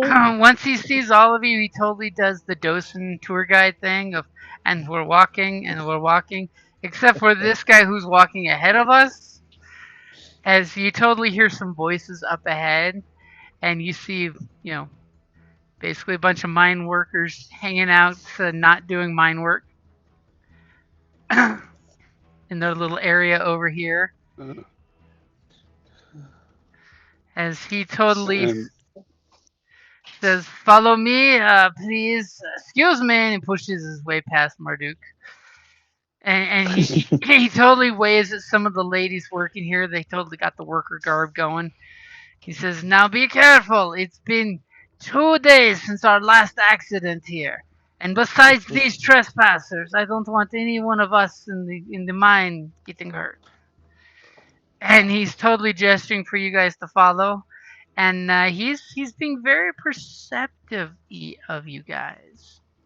Apparently not that perceptive. Is he though? Are you all coming? Anybody doing any shenanigans? Yeah. Well, I'm admiring the steamjack for as long as they'll let me. Okay. I'm right with the guy. And he basically is coming over here to the lift. All right. Wait, he's a she though, right? He is a he. He's an undead he, but he's a he. Oh, I master- thought He is it was a Mind The Master. mind lady master Deathlock. is. The Mind Master is a she. No. Okay. And she is where you're Somehow. going. No, I understand that. I thought it doesn't matter. Yes, we learned new information. And Marduck is staying behind with the steamjack. Is your friend going to join us, or is he going to make love to TX49? I mean, he has some strange habits. Are you coming? I'll be there. I'll follow. And what is In a minute. Marduck doing? I'm trying to bond with it. Oh. Bow chicka wow wow. And So- as a warcaster, what does that require? I think physical contact for like 10 minutes, but okay. Yeah, you must touch a steamjack and spend 10 minutes to forge your bond. Yeah, there might be a better way to do that with even. Do you say anything? You know, is there in the lift waiting for you? I said I'll be along. And your guide totally looks at you, Captain, and says, "Are we leaving him behind?" He'll be fine. Sure. He'll catch up. He's just admiring your machine. It's a hobby of his. It's a piece of crap we stole. And he kind of like pushes through you guys for a second and comes and looks down. And he hollers to the two undead ogren behind you and says, Hogras, if he does anything, you smash. And they kind of like put their big stone breaking tools up on their shoulder and just smile at him. And you, sir, don't call that steamjack any sweet nothings. We want to make sure it works in the morning. You sicko. Hey, I don't judge. He's a good man. Just strange. Okay, and he totally goes back to the lift. There's a little control box. And he wiggles some little stick shift gearbox going that makes some grinding, crackly gear transmission-y sounds. And immediately it starts to go chug. It's obviously some kind of coal and steam powered lift. As it's going down, he explains that this mine has been in operation for over 80 years. Every month, 20 new volunteers get thrown down into this hellhole. I have managed to survive all of those years, though when I first came here, I was a breathing person, if you know what I mean. Mm-hmm. Go ahead. And he starts to come down and basically, covers. He pulls out a hanky out of his pocket and says, "You may not want to breathe for a few moments." As you know, you're all undead, don't need to breathe. As he covers his mouth with this hanky, you guys come through level 2, and you see there's like this green necrotite, like coal powder haze on the level. As you guys are kind of coming through it, the green haze kind of swirls around you guys almost like a fog, but it's powdered necrotite just floating in the freaking air. And he says, and I wouldn't light any matches either. As he has a natural response to someone who, back in his living days, probably inhaled too much of that crap. And then the lift goes ticker tacker down past level 3. As you see, there's a lot of workers going to town on a very natural looking level where they must have just found a seam and followed it, because there's cartloads of necrotite waiting to be taken on this lift. can I ask? You were a breather when you came in. How did you get into your current state? Unfortunately, the old doctor that was here didn't know how to keep flesh and blood working, but knew how to raise thralls. And with our Oh, exposure to necrotites, we have a pennant for being raised as undead. From what I was told by the necromancer and the old foreman, who was also a thrall maker, that the necrotite infusion on a living creature gives them an advantage for raising them. Something about conditions that you can't make happen, but they're deliciously so. well, clearly you are more advanced than the thrall. Well, I had certain rebellious streak back in my living days, so they wanted to make sure to punish me. And is the necromancer still here? Are they still raising the staff? Oh no. When we had our rebellion a month ago, my knife found him, and he totally like opens his little vest, and you see he's got this wicked looking obsidian blade. I was the first one to kill one of our overlords and then help promote our current mine master. It took them 2 weeks to realize that we had put the mines under new union management. And what is? Oh, go ahead. I was going to say, so this guy's a major player in the whole unionize the workers thing. It's not just a regular, grunt. You're getting the object of that, yeah. That obviously he's talking about he slit somebody's throat, that was in charge. Mm-hmm. He's not some schmo. Mm-hmm. Mm-hmm. Okay. Continue. Sorry to interrupt. Go ahead, Capt. As he keeps going and says, it will be a few moments before we reach the fourth and final floor of this mine. And go ahead. No, go ahead. Go ahead. I just what is it about the mine master that you put your trust in, that you want to follow her? Ooh. Give me a charming persuasion roll there. Wanting him to tell tales out of class. So just straight charm? Yep. No. As he looks at you, Captain, and for a second his face seems to have like human expression. Most undead don't bother certain facial gestures, or they caricature them. And all of a sudden he looks down and then looks back up at you, and it almost seems like his brow is furrowed from deep thought and memory. And he says, well, Captain, she's one of the first people that I've seen down here that's cared for another person, whether they were a breather or not. She actually threw herself in danger's way to protect a worker from the old overlord.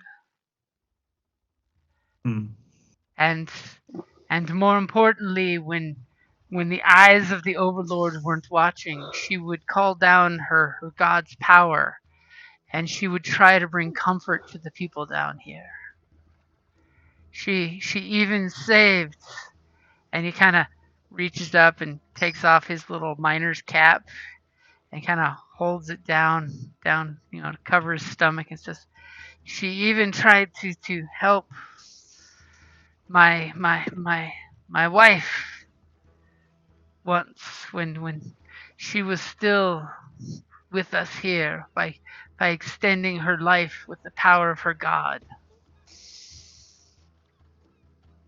So she is a cleric, and she does have, and her god can reach her down here. Her Do you god know- can reach her down here, but she said she is atoning for some sin that she committed. Do you know who her god is? Whoever it is, she keeps it secrets, but it can't be one of the bad ones. I've seen her do too many things with her singeing, and when he says singeing, he totally touches his cheek like it's been sunburned before. Ooh. Radiant god, but she makes sure not to abuse her powers and only uses them when they would do the most good. I believe she can fix this place and still do what the Lich Lord wants of her. Well, he's talkative. Does anybody have some better questions than I can think of? No, I think we should just get out of the. Are we there yet? Nope. Are we there yet? Are we there It's yet? still clanking along, giving you guys time to talk if you want to talk. I know what it feels like. I know what it feels like to be turned against your will. And to want revenge against that person. And when you say that, you kind of notice his eyes twinkle. He's like, I did not want to spend my last days breathing down here, and the next 40 years as a husk of what I used to be. And he looks down at his undead hands. Yes. I do not begrudge more time, but you can't go home like this. I am trying to befriend this person too. Ooh, go ahead and give me a charisma roll. God damn it, that's not what I'm good at. I mean, are you setting up for a fall and going for deception instead? No, it's just persuasion, I guess. Ah! As you know, you kind of interrupt this beautiful moment he's having with your captain, and he's just like, really now, as he totally sees your stitching kit still, not totally put away. Yeah. You stitcher. Maybe you could offer to stitch him up like you did the guy at the front. I don't think that's going to help at this moment. I help everyone that I can. I aspire to help the living, and now I help my fellow undead. Everyone needs repairing every now and again.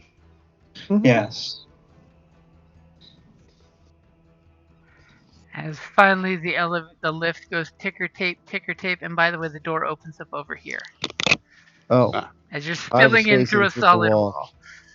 No, I just moved mine off out of sight because I'm not with you guys right now. Allow me to reveal some more map for you. As you're sitting there buffing the finish on the Steam Jack for 10 minutes. It's a long time to be separated. Like my guy even notices. You guys do your thing. I've got a Steam Jack here to play with. As he basically steps off and says, "Follow me." Wait, where is he? Yeah, that would require me to go back and copy paste him because he was not part of the group I already put in there.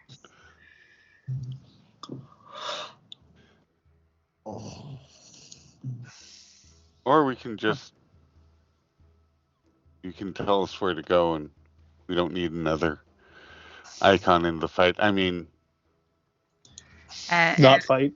And immediately these two humans, they're wearing, looks like scrapped together armor and, some digging tools turned into weapons. And he kind of raises his hand to chill. And he points to them and says, "Here are two of our more fundamental living members of the party. They are idealists from the mainland who helped spread the idea of working unions, that even undead deserve workers' rights. Who are the Lich Lords to tell us what to do? Can I I ask mean, the guide something real quick? Sure.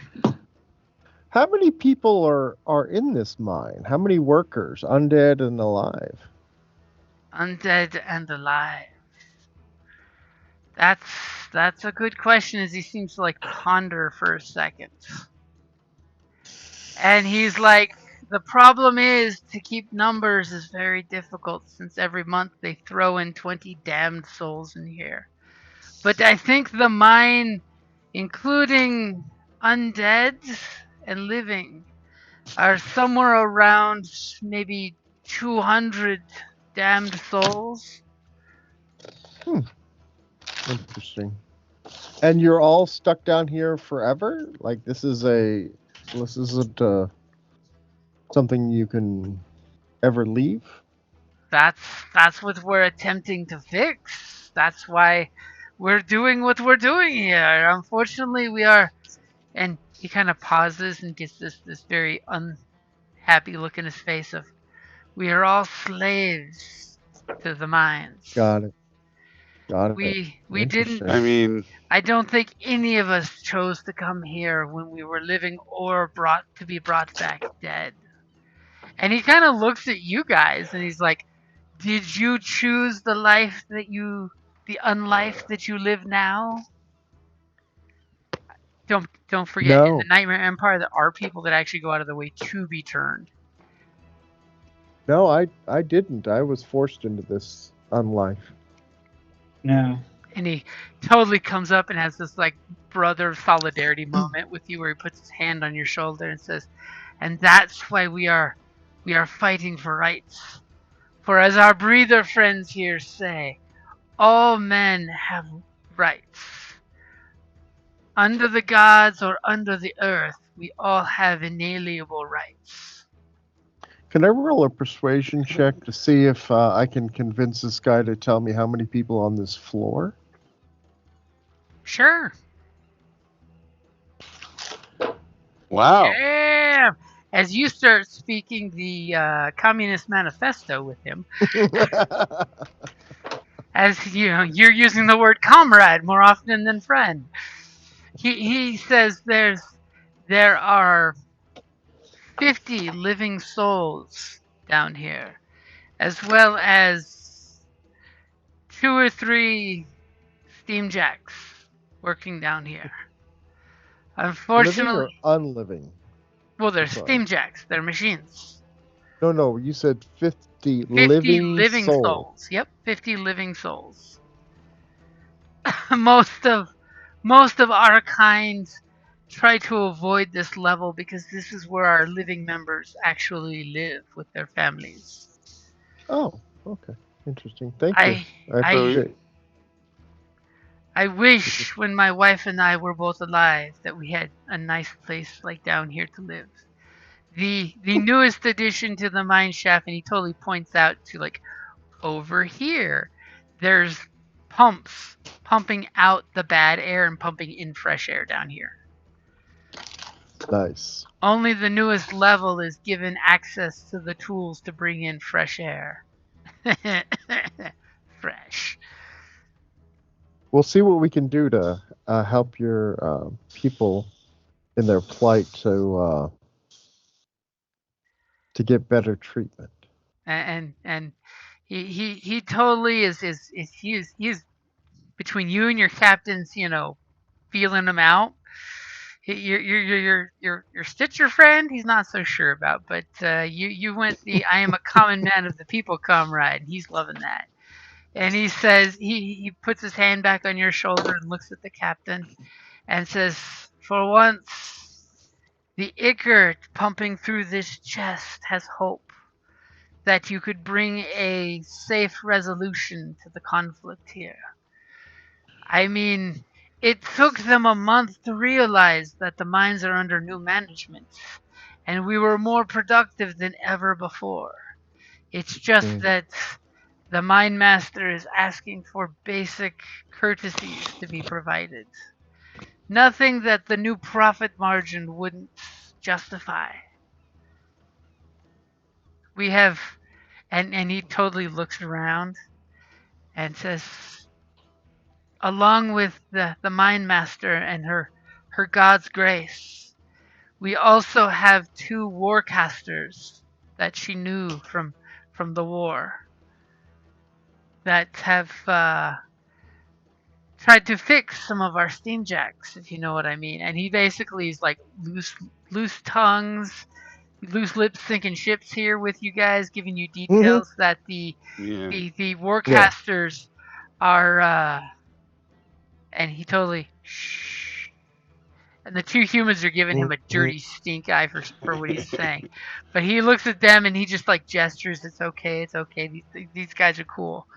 They're working on using the steamjacks to dig an escape tunnel in case negotiations go poorly. Interesting. We're very much looking forward to speaking to your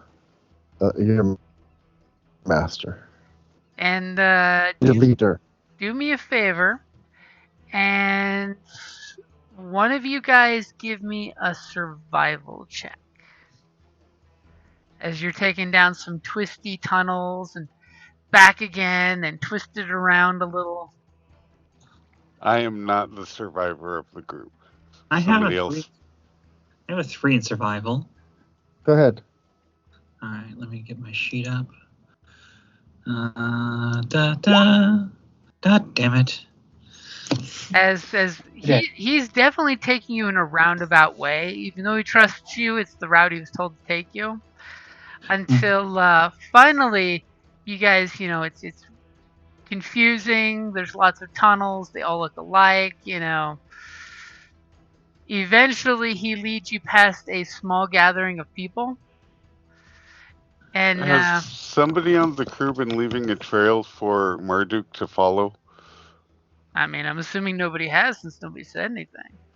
No. Just a trail of blood,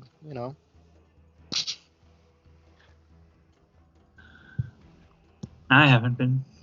Nope. Okay. I mean, I'm incorporeal, so I can't. So I guess, nope. We haven't. Okay. That's all right. They'll just come towards the sound of screaming. Yeah. Oh, we will. One way or the other. I don't know. My map has gone wiggy. All the icons are gone now. Yes. Now look over at the bottom right-hand side of the map. Oh. Ah. Oh. Oh, because we don't know how we got from point A to point B. Roll well enough to know how we got there. You were purposely taken in a bit of a confusing roundabout manner. Bit of subterfuge. Okay. Is it what? General quarters? Oh. It seems to be like a common gathering area. And you totally see there's a gal she's leaning over taking care of some people.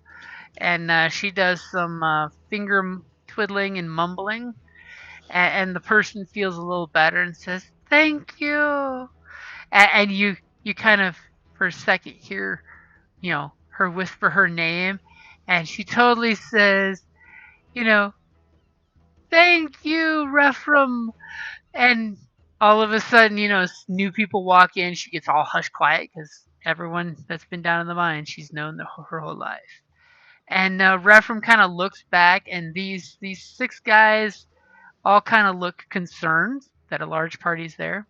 But it's okay. Your guide says, "It's cool, Revenant. These fine beings, and do not judge them for their current state of unlife. As you do not judge me, I know this. Wish to negotiate in good faith in regards to your unionization demands. And I feel good." And he totally looks at me. "I feel good for this one they call the captain." Ooh. Sneak attack? Wow. Can we walk up and just shoot her in the face? I have a shot. I have a gun. I have a gun. We have a gun. Big gun straight to the face. Kind of kills people. And she's alive, too. So it does... Well, it's 5th edition, so things that should kill people don't always kill them. Yeah. There's 10 people arrayed against us, guys, at least that I can see in this room. Yes. So just keep that in mind. Yes. And so I'm just curious. This is not my character speaking. This is me speaking. Do we really think we can take all these people? There's 200 down here and 50 on this level alone. Yeah, but most of them are just, slaves. I have another thing. I'm gonna be honest. They sound pretty decent. Why do we want to kill this dude? Like, fuck the lich dude. Just shoot him, or just don't. We can't work with him. The lich dude, but we can maybe negotiate something like we're saying we're going to. I'm wondering if maybe we need to change our little plan here, guys. Yeah, because this guy seems pretty great. I mean, unless he's like secretly an evil genius. I don't know. Which is possible. It is possible. The guide said that they've increased the capacity of the mine, and that they're only asking for better food and conditions. And the people are happier because of the mine master. So Oh no! I mean, I thought of a solution, but it's like they want food. We'll just throw down people and we'll eat them, and it's cannibalism. But that tends to make people not happy. And it costs you workforce. Mm-hmm. But I was just thinking maybe there's a way that we can continue to trick them into thinking that everything has changed when it hasn't. Says the person who's really bad at deception. Yeah, it was like... I don't roll good deception, but I can come up with plans. I don't know. I'm just rethinking my kill everybody concept and thinking maybe the Lich Lord would be better served, even though he doesn't think he would, with us actually negotiating down here. What was the exact wording of the letter we received? Does anybody remember? Basically, murder her and put this uprising down. Did it say take care of the problem, or did it say murder her? Pretty much take care of the problem. It was take care of the problem. She is the problem, and you're pretty sure a Lich Lord having an insurrection in his town, you're pretty sure he doesn't want to negotiate. All right, guys. So I'm okay going either way. I mean, the ultimate goal of this, she's not going to put us in power or in a powerful enough position if we back her to get away from our own Lich Lord. But if you think long game, she could, because we could have an uprising in the mine and just take over. No, there's thousands of more powerful creatures up above, including the Lich Lord, who is equal to at least 100 of these things down here, if not more. So the problem is the Lich Lord, if things keep the way they are, he's just going to eventually blow up the mine just to put down the rebellion. I mean, that what we need to do is negotiate,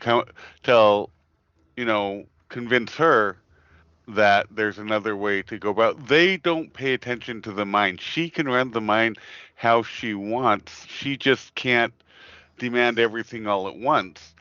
If she's working on a tunnel, then she has a way in and out. She can give people time off to go see their families. She can bring in better food, and the Lich Lord won't know a damn thing. And we can say, we can actually go. And this place kills people all the goddamn time. We take a few bodies, I modify them so that it looks like we've murdered the fuck out of them. Ooh, yeah. Exactly. Throw them at There the we go. Lord's feet, and we say, "Hey, look, we solved your goddamn problem." Yeah, we can fake her death and convince her to Yeah, lay I'm liking low. this plan. This is a much better plan. Yeah, no, that's much better. I like this. Let's talk to the elven lady here, boss. Captain. Yep. Oops, sorry. I just stood on your Okay, face. human. So yeah, we want to talk to her. And, greetings, Captain Terror at your service. You must be the illustrious and beautiful Requiem, leader of the mining coalition. Our captain, the flirt.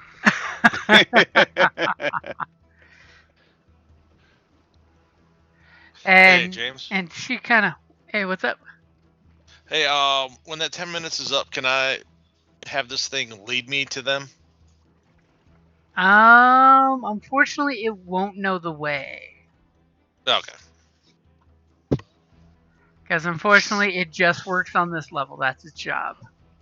Okay, well then, while they're doing all this, I'll go down to that level at least with the steam jack, if that's possible.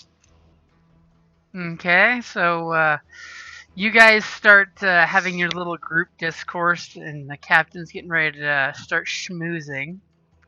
Mm-hmm. And go ahead and, as you schmooze, as one captain does, give me your charm.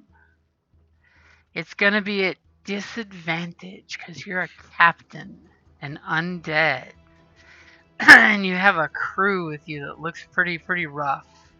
But And I have her best interests at heart. That's what you say, dead man. Fine. Eh. She kind of is giving you the very suspicious look as she says, "Go on. What is it you think?" I think that your plan will fail. I think we all know the Iron Duke and that he will get tired of sending negotiators down and not having them come back, and he will eventually just blow up the mine to solve the problem and make sure nobody challenges his authority again. I think we can fake your death. You can tone down, build your tunnel. You can run this place however you want. He doesn't pay attention. He just keeps storing resources in. You can make your tunnel. You can siphon off some of the profit. You're more productive than you've ever been, and you can just siphon off the profits, make your tunnel, and you can have ethical mining practices without him even knowing. Oh, I had an idea. If she makes a tunnel, she might need someone to distribute the ore that she can smuggle out that way. And we do have to be... You could be her broker. Yeah. There we go. Yes, and we'll be happy to. We are looking at changing our port of operation.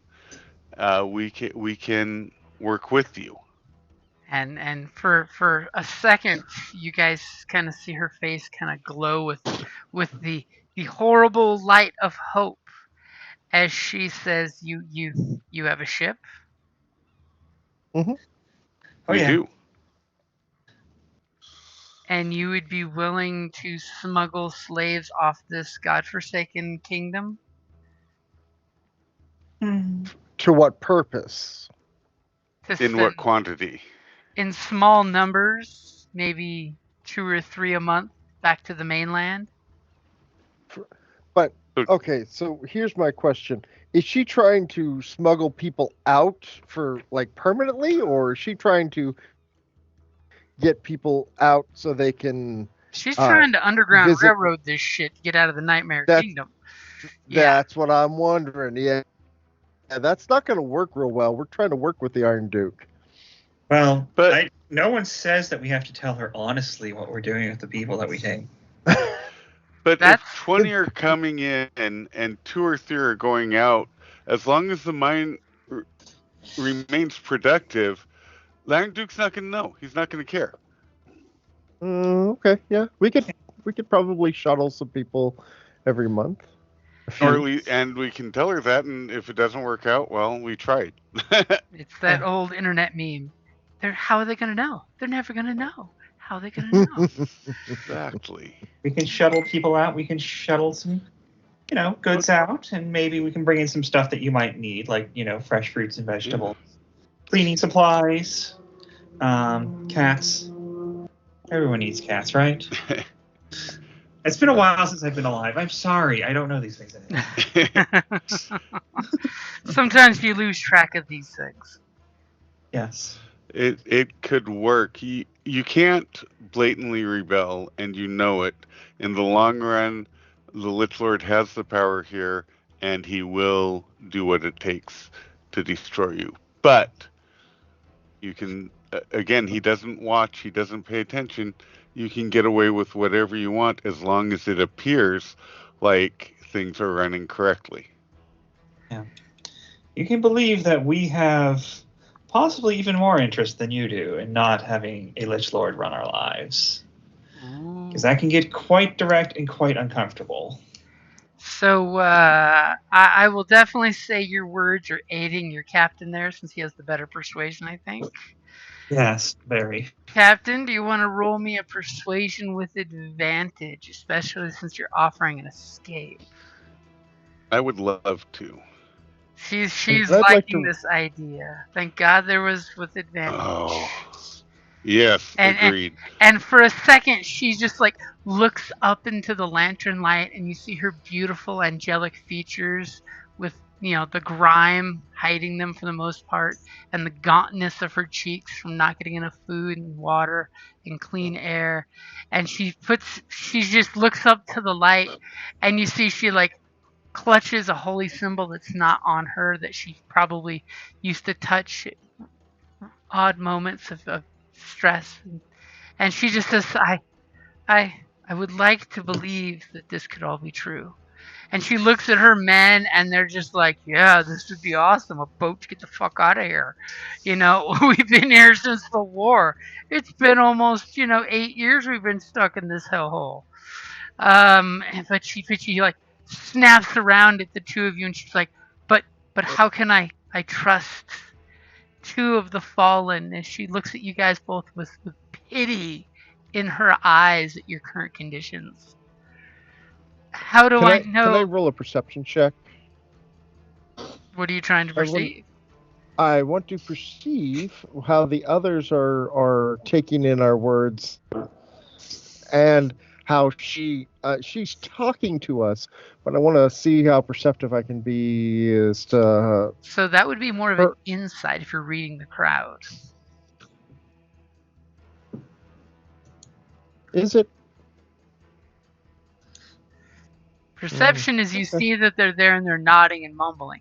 Insight is reading their body language and their looks and their little secret heart of hearts. Okay. As you look around and you're just like, breathers. They confuse me with their breathing shit. Why can't they stand still? Can I roll the insight? Excuse me. Sorry, I was looking over you. Yeah. I can roll insight. Okay. Well, weren't you assisting in the charm? Yeah, I was assisting in the charm. Sorry. No problem. So she wants to believe you guys, but she like turns around and she's just like throwing the cards on the table, so to speak, of I can't trust you guys. I can't, as much as I want to send, old maid Sue off to your ship to be taken back to the mainland to hopefully see her grandchildren before she dies of old age. How do I know I can trust you? What sign of good faith can you offer? What choice do you have if we don't make it out of here and tell him that that we've taken care of the problem, then he's just going to blow the mine, and you're never getting out of here. He'll know something's up if we don't come back. We were sent down here with a purpose. We're offering to our ship surgeon here can dummy up a few bodies to look like you and a few of your captains, and we can take those up to the Lich Lord and show him that we've taken care of the problem. And so you will be off the hook. He won't even know that you're here anymore. You can be controlling things from, and we can even tell him that the undead guy behind us, our illustrious guide here, has now been put in charge. As her eyes kind of squint, and you just see her mouth repeat your words of "take care of the problem," and then she looks at the guide and she's like, "So, you've already been told about our tunnels, which means unless I can trust you, I don't think we can let you go at all. You're not the first negotiation team that we sent back in pieces." Yes, but if we don't go back and tell him everything's perfect, then he's going to just blow the place and you will all die. Everybody here will die.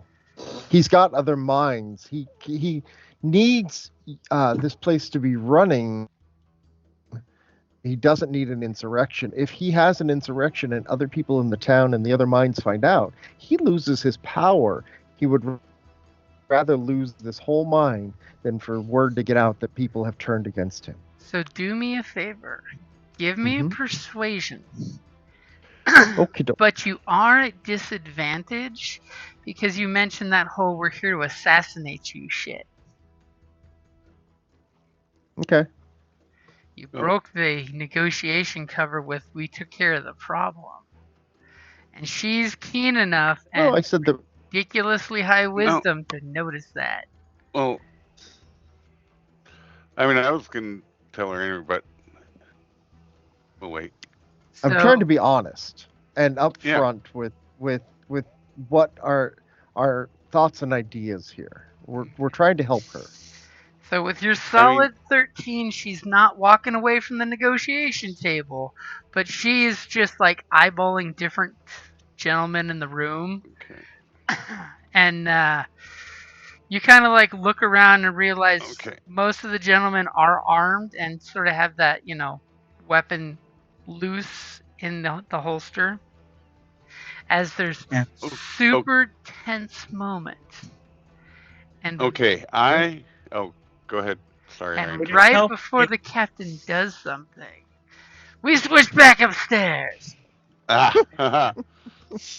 As Marduck has been standing awkwardly still with the steamjack, and the two Ogren are looking at him in a way only undead do, awkwardly staring at him back, as everyone's just standing dead still, or undead still, with no breathing even, looking at each other.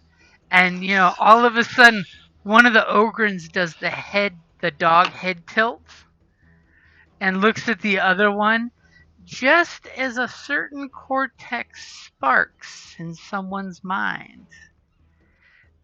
And TX kind of begrudgingly turns around and looks at Marduck soulfully from his eye sensors to Marduck's soul, and there's a connection there, almost like you hear the song "Loving You."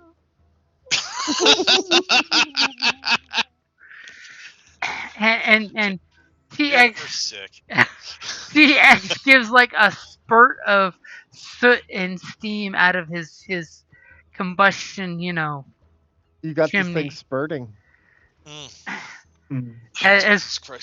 As he kind of like stops and TX kind of takes in the mine shaft for the first time with new eyes. Love lifts us up where we belong, on a mountain high, where the eagles fly.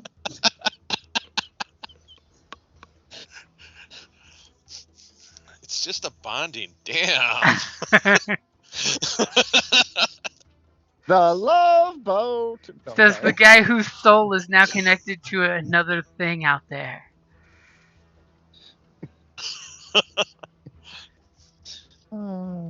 Yes. It's such a powerful thing. I can dismiss it with an incidental. I mean, hey, just because you can break a heart doesn't mean you should. yeah. He'll go from TX to 42 in a second if you break the bond. Okay, well, I'm gonna head down and join everybody else. Okay, so you're stepping into the lift. You're hitting the recall button, and the lift is slowly coming on up. And then I'll tell whatever to follow. And it actually, I don't have to tell it anything. I can think it. Yep. But so your new girlfriend TX is going to follow you down to the 5th floor or 5th level. You're just jealous. You're just jealous. Now the question is, which floor are you going to? Oh crap! We'll go all the way to the bottom or top, or where are we? You're technically at the top.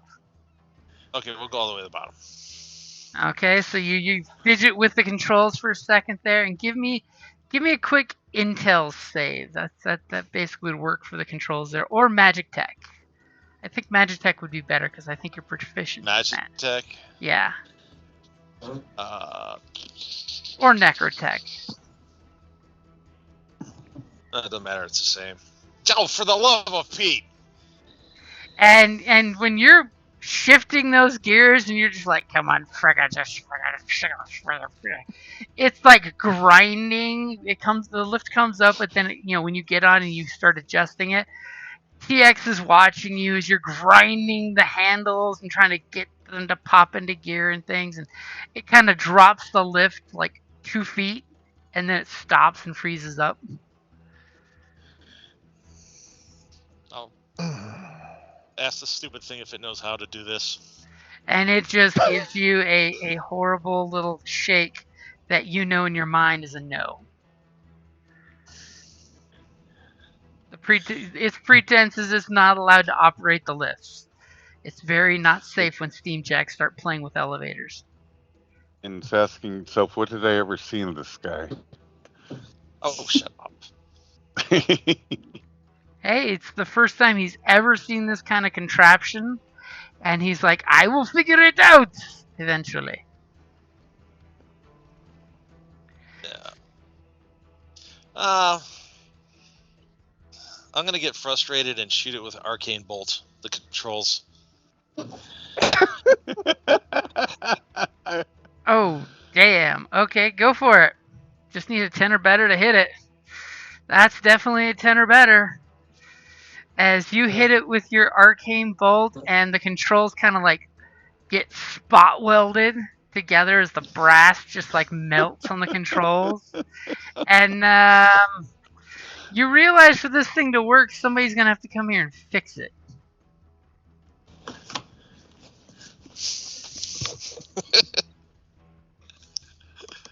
I'm trying to figure out how frustrated my character would be right now. As it's making this whirring, clicking sound in the controls, like the controls are trying to work, but there's currently a lot of brass welded inside the contraption. You broke it now. You gotta fix it, buddy. And what's your passive perception? Hold on a second. Not high. 10. 10. Okay. Not high at all. It's bare basic. But it's better than someone who rolls a 9. as you totally notice that when you fired the arcane bolt, the two of the living members of the staff here, we will say staff, it's a nicer word than, conscript, are peeking around the corner watching whatever the hell you're doing in that lift. Hey, you, come here. Oof. Give me a persuasion at disadvantage as you broke it and then shot it. Oh, this is gonna be funny. Yeah. As needless to say, you just see them run the fuck away as they're just like, ah! Spoken like a person who's used to giving mechanical creatures orders, not living, breathing people. You remind them too much of the old overseer. Oh, okay. And as that's happening, the camera switches back to whatever the group was thinking they were going to say. Remembering where I was. Would it help if we left behind a hostage, as we might call it, or, someone as collateral? Ooh, be careful calling people collateral. Ooh. Yeah. Well, okay. Can I make a speech? Captain's gonna jump in there. Yeah. So what I would like to do is I would like to manifest, but not with my scary face, just straight manifest so that I'm actually corporeal. You're gonna look as the coolest you ever did. Yeah, as symbolic that I'm being vulnerable with her. I am targetable now, and I'm going to say I will be honest. The Archduke, the mission was to kill you. We, after talking with your people, both Foreman Z and our guide, we believe in what you're doing here. We are creatures of the sea. Freedom is our highest value. And you're working towards freedom. And we have nothing to prove our intentions other than the fact that we're not killing you. We don't want to kill you. We want you to succeed. We want freedom to flourish. And we are willing to help with that to the best of our abilities. We have 4 living members of our crew that we left on the ship because we didn't want to risk them coming to harm with whatever happened when we came to your territory. But we help us to help you. Oh, and when you do this and you shift out of your incorporeal form to the most human your crew has ever seen you look, obviously your girlfriend's been good for your human side. She looks at you with wells of hope in her heart and eyes. And give me a persuasion check with advantage as she is hoping beyond hope that you are true and she can trust you and she can put aside all this scar damage in her heart. As with a 23, she looks at you and she finally breaks eye contact with you for a second and you see anime tears sparkle off her cheeks as she turns away for just a second to compose herself as she says, I've been praying to the gods to give us a deliverer. And I never thought, and she kind of turns back towards you, Captain, and she wipes a tear off her face and then puts that hand to your cheek as she looks at you directly in the eyes, almost uncomfortably close, as she says, who knew that my deliverer would be you and your crew? And she looks at the crew. And when she does, you see her guards' swords just they let go and they slide back in the scabbards. Tension breaker up the ass in the speech here, as she immediately looks at you and says, Captain, what do you think we should do? What is your strategy? I will put my life and my faith in you. And she just looks at you with Captain's this got a new girlfriend. angelic face. He's got one in Captain's every got away with port. the women, man. Charisma casters, man. So our ship surgeon is very talented. If you have, we have heard that people die here. We would like our ship surgeon, if you have a pardon the phrase, but a spare corpse, we would like our ship surgeon to modify 1 or 2 corpses, one to look like you, one to look like your second in command, that we can take back as evidence of your death, so that the Iron Lich will turn his eyes elsewhere. In the meantime, you keep the mine runs like normal. You only put out as much as is required. Any extra that you mine, because we've heard you're more efficient, you keep for yourself. When your tunnel is finished, you sell it off, you start your own economy, you have your own little refuge here. And we'll help you sell the necrotite and shuttle your a few each month off the island after you get your tunnel built, as long as its exit is somewhere safe where we can pick them up and the Lich Lord won't find won't see us or figure it out.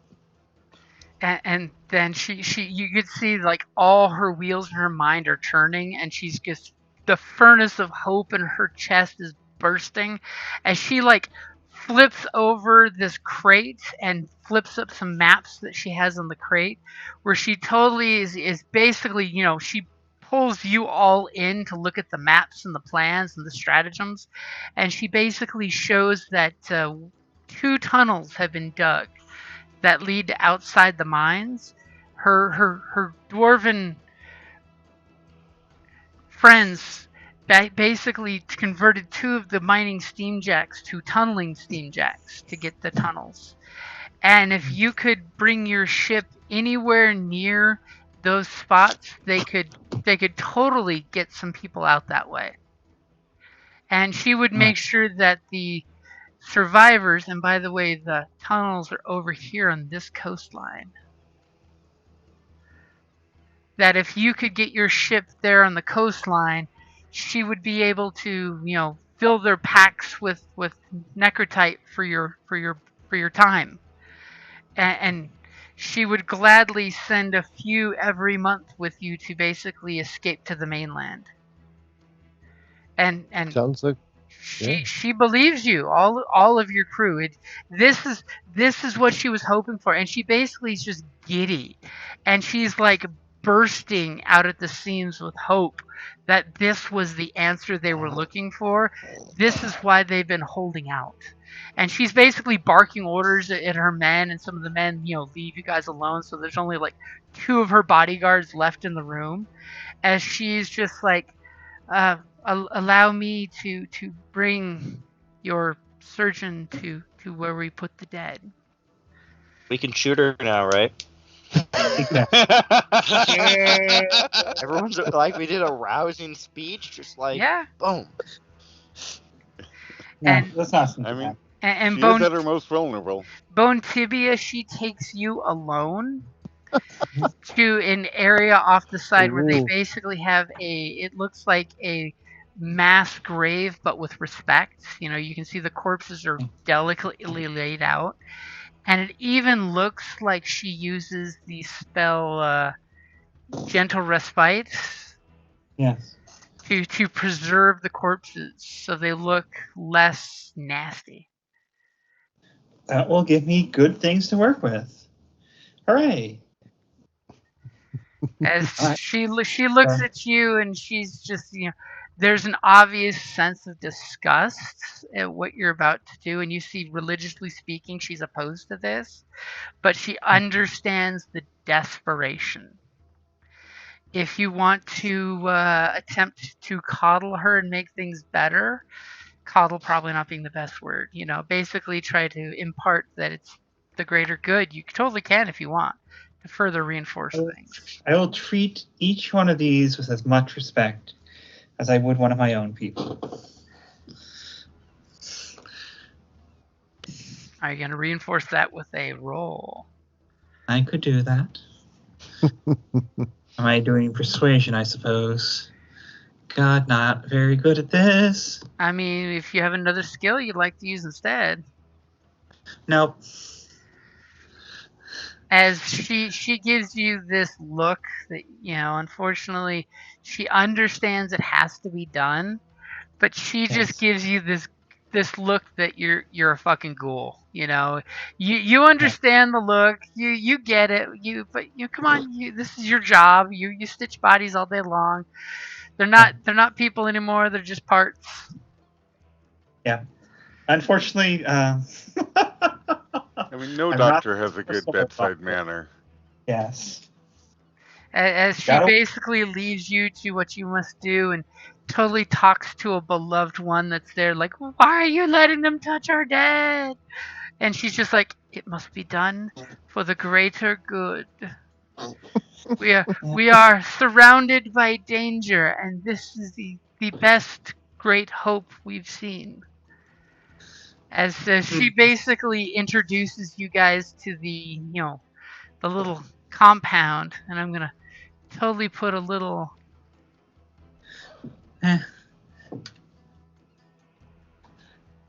cove in the map there that's an escape route. And the other one is like in the middle of the peninsula, which doesn't help anybody. No. That's a stupid place to dig a escape hole. Well, that was the first hole. Then they got their bearings. Ah. Yeah. That was when they managed to get to the surface, and then they realized, shit, we were off. We missed. As, she basically, looks at, comes back to you, and they have, a general gathering as they're like, what steps should we plan to do next? And she basically is wanting your group's impact, because the original plan was they were all gonna pretty much put as many delaying actions as they could and evacuate the people in mass, which was not a good idea. Now she's liking the idea of operate under a false manager, the gentleman with the nice obsidian shank, and slowly trickle out people. And they need to bring the production of the mine back up to just above what he's expecting, but not too much, because if you do too much, then he's going to expect that all the time. You want a little bit of leeway, a little bit of necro type set aside. Yeah. And then, you guys are having this big parlay, and all of a sudden your necrotech and 2 guards and a steam jack come walking into the meeting area. Nice. Where have you been? Making friends. Yeah, to take the stairs. Problems with the lift.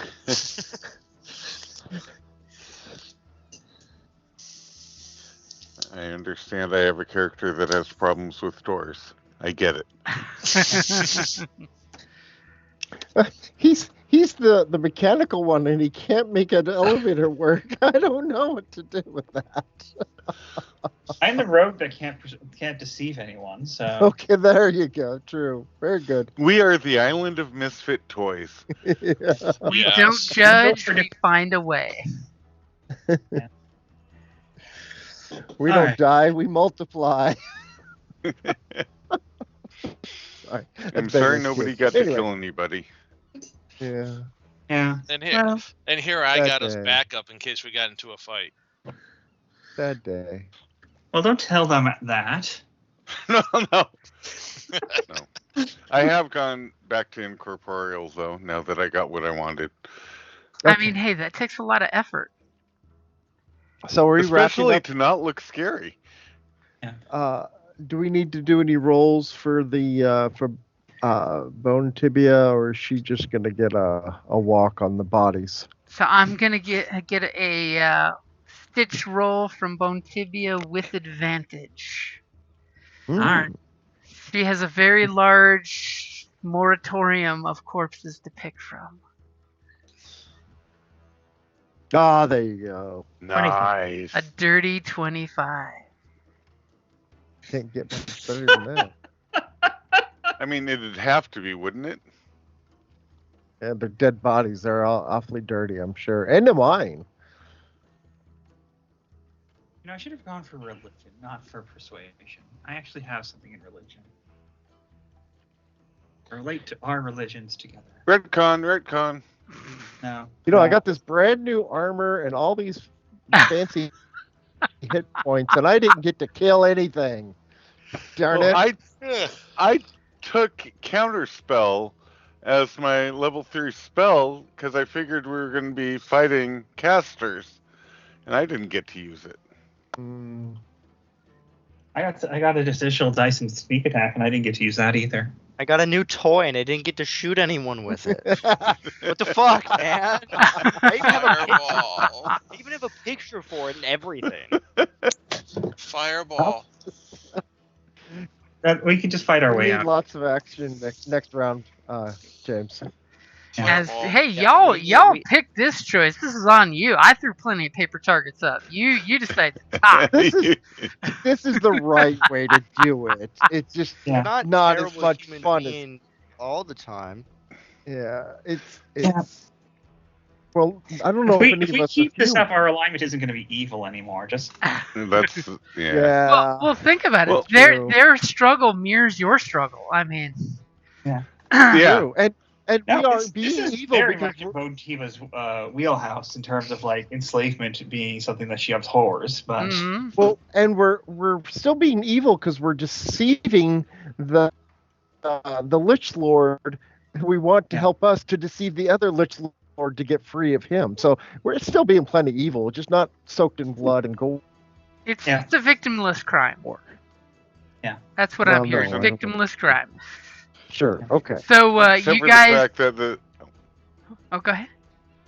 The Cirrus said we needed the blood of a traitor. I hope it's fake blood of a traitor is just as good. Well, we never know. Bone Tibia. Are you gonna ask her for some blood to soak the corpse in, just in case?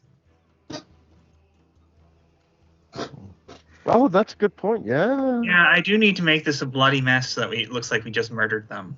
You whip out a syringe and take a bunch of her blood and inject the corpse with the blood. Oh, we can we can get a bunch of volunteers to give us blood. No. If you take if you take the blood from her, it's following the prophecy. Okay. We are on the opposite side of the wish spell for a change. All right. I'll take her blood. Can I have your blood, please? Please. Whips out this nasty syringe. I normally use this to exsanguinate corpses. May I have your vein? Keep it clean. Just feel a quick poke and then nothing. Yes. As you feel her blood has that holy magic taint feel to it. And when you inject it in the corpse, there's a flush of, holy magic into it.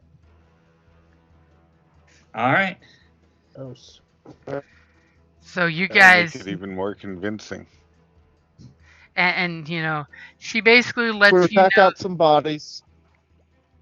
So that she is going to go ahead and exit the mines and establish a camp at the center cave that they have. So that way, if anyone searches the lower level, she can't be found. But people can come out of the mines to her for, spiritual and healing help, as well as, she's just a quick half-mile walk back into the cave if need be.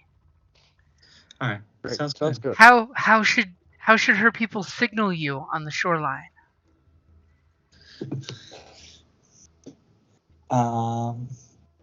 We'll call you to call us. No. What a flag. Yes. No. How about they raise a flag? That so on a pole, and so our ship can sail by once a month and see it's up, and that means they're ready for us to pick some people up. And but won't someone in town see a flag and say, "What's over there that needs a flag?" and come investigate? Maybe, I don't know. She coyly suggests that she'll leave a blue article of clothing hanging on a tree at the beach. If the clothing is red, we're not ready for pickup yet. If it's green, we are ready for someone to pick up on the next full moon. How about that? I'm with Kevin. I'm yawning. It has been a long day. Okay, so it's a good plan. Yes. You guys, we get the quick wrap up as the plan is going like clockwork. The lift has been fixed. As we wrap out, we see our first mate holding the corpse, respectfully draped in a cloak that someone totally tried to make the church's logo on the cloak, like a burial shroud. As the guy who drove you there is just like, excellent, you killed the witch. The witch is dead. Long may she die. Ding Quick, dong. Get on the wagons and we will go see the master. Awesome. And as you guys get on the wagons, let's go. The 4 undead ogren that are pulling your carts just start lumbering off. And, you guys feel a little good about yourselves that you didn't murder your way through the mines. And you made a good alliance. You started your own resistance, practically. You are Captain Tear of the Underground Railroad. God. Well, and we'll have allies when we want to get out from under the heels of this Iron Duke, so... Yep. You can stage a coup at any time. Now, if you can only get them a printing press. Yeah. All right. Sounds Alrighty, good. guys. So next round, we talk to the Duke and everything, or... Yep. Next round, you're going to be seeing the Iron Duke and cementing the plot. We done. And getting rewarded. Great. Awesome. Yeah. The best money. part. Money. You said necrotide is 6 gold per pound. Per pound, and Yep. we're getting 200 pounds for this. Yeah. Yes, we need that. Okay. Well, you need that. I have a side note, funny side note that has nothing to do with this. Oh, and TX totally, by the way, clears the tunnel and comes with you guys. Yes. Kevin's girlfriend is coming with us. You're just jealous. What's your side note, Ryan? So apparently outside of my house there's a giant puma just chilling in our Oh damn! Just welcome to. Wow. No, sorry, Oregon, Ryan. Cougar. Hello, sorry, kitty. Cougar. My bad, Cougar. Just chilling in the brush. You do realize cougar, puma, and mountain lion are all the same goddamn animal? And swamp cat. Swamp cat, Florida panther. They're all. It's all a mountain lion. These are all. It all depends on where you are. Yep, they're all colloquials. Well, yeah, no, there's just kind of one sitting out there, and apparently my dogs just went out and hung out with it for a little bit. Apparently. I hope there was a sliding glass window between them at least. Oh no, they went outside. Oh shit! So it's not hungry then. It does no, not. they wouldn't go outside. Apparently, they wouldn't go outside and go. Oh. I mean, they went outside and then just ran right back inside. Like, nope, I'm good. They're like, nope, smelled cat. Nope, big cat. This is danger floof outside. I'm good. Yep. On the plus side, if you're seeing the cat, he's not in hunting mode. Yeah, true. It's when you don't see them, you get fucked up. You wouldn't see them. Or they're sick. Yeah. Yep. All right. This has been great, guys. I'm You super did tired. it without a shot fired. Boo. So upset. Yeah, boo. No, that is not true. I cast an offensive spell. That's true. There was okay, I guess there we was did have a one shot shot fired. Oh, I picked up my acid cannon on the way out, by the Oh way. yeah, they I'm give assuming you all everybody else your picks gear. up their Yeah. weapons. I love how you're the only one who put stuff down. No, Bone I Cube put down my put down rapier. a rapier. Oh, sorry. The acid Captain cannon put and a down his rapier were put pistol. down, which reappeared Okay, right on his hip. Captain's pistol was put down. For a moment. I love being a Spector. All right, so we got a burgeoning resistance that we're helping railroad out of the mines, and we're going to get money for that every month. And we are going to get paid by this guy, and he's going to help us turn against our other lich to get free of him. And so we'll be free. What was it called when they had a letter of marque? Free Letter of Freebooters? yeah, freebooters. Yeah, freebooters I or do have to- privateers.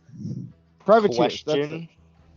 Question. What if, this lich, I keep forgetting his name, Iron Duke. figures out that, we're doing this body ploy, and then reports Then it we're- back to, the guy that we're trying to deceive in the long run, and, We're all dead.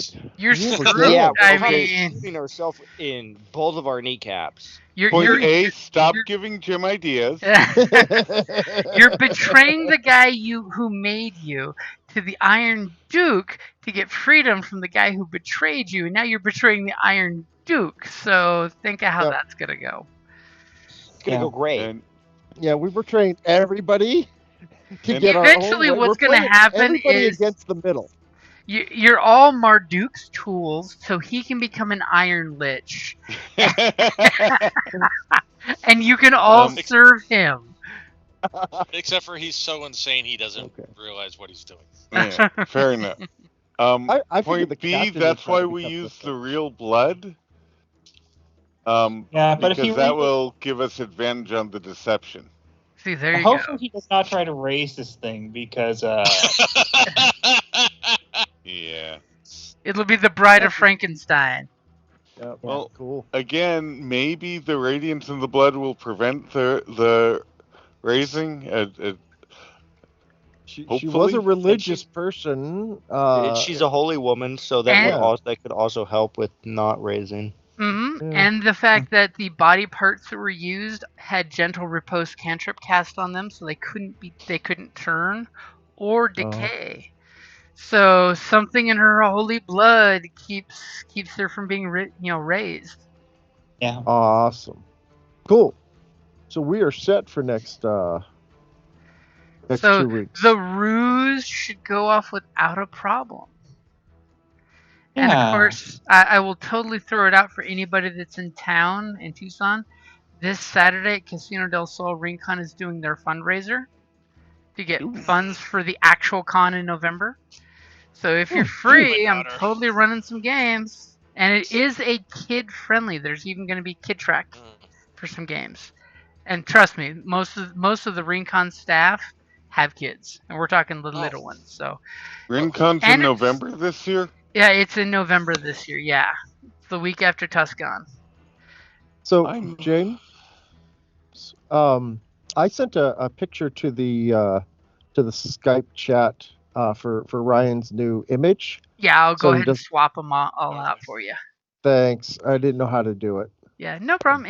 I'll do it. I just don't want to do it in the middle of things because it takes. Yeah, I understand. Okay. I'm out of here, guys. Me too. All Good right. night. Have All a right, good night, good night. guys, and Good night. thank you for Everybody. taking this in wacky and weird ways, you nut jobs. Thank you for running and adapting. Have a good night, Fun guys. if we run it straight. Let's all Have a get good some night. sleep before work tomorrow. Sleep well.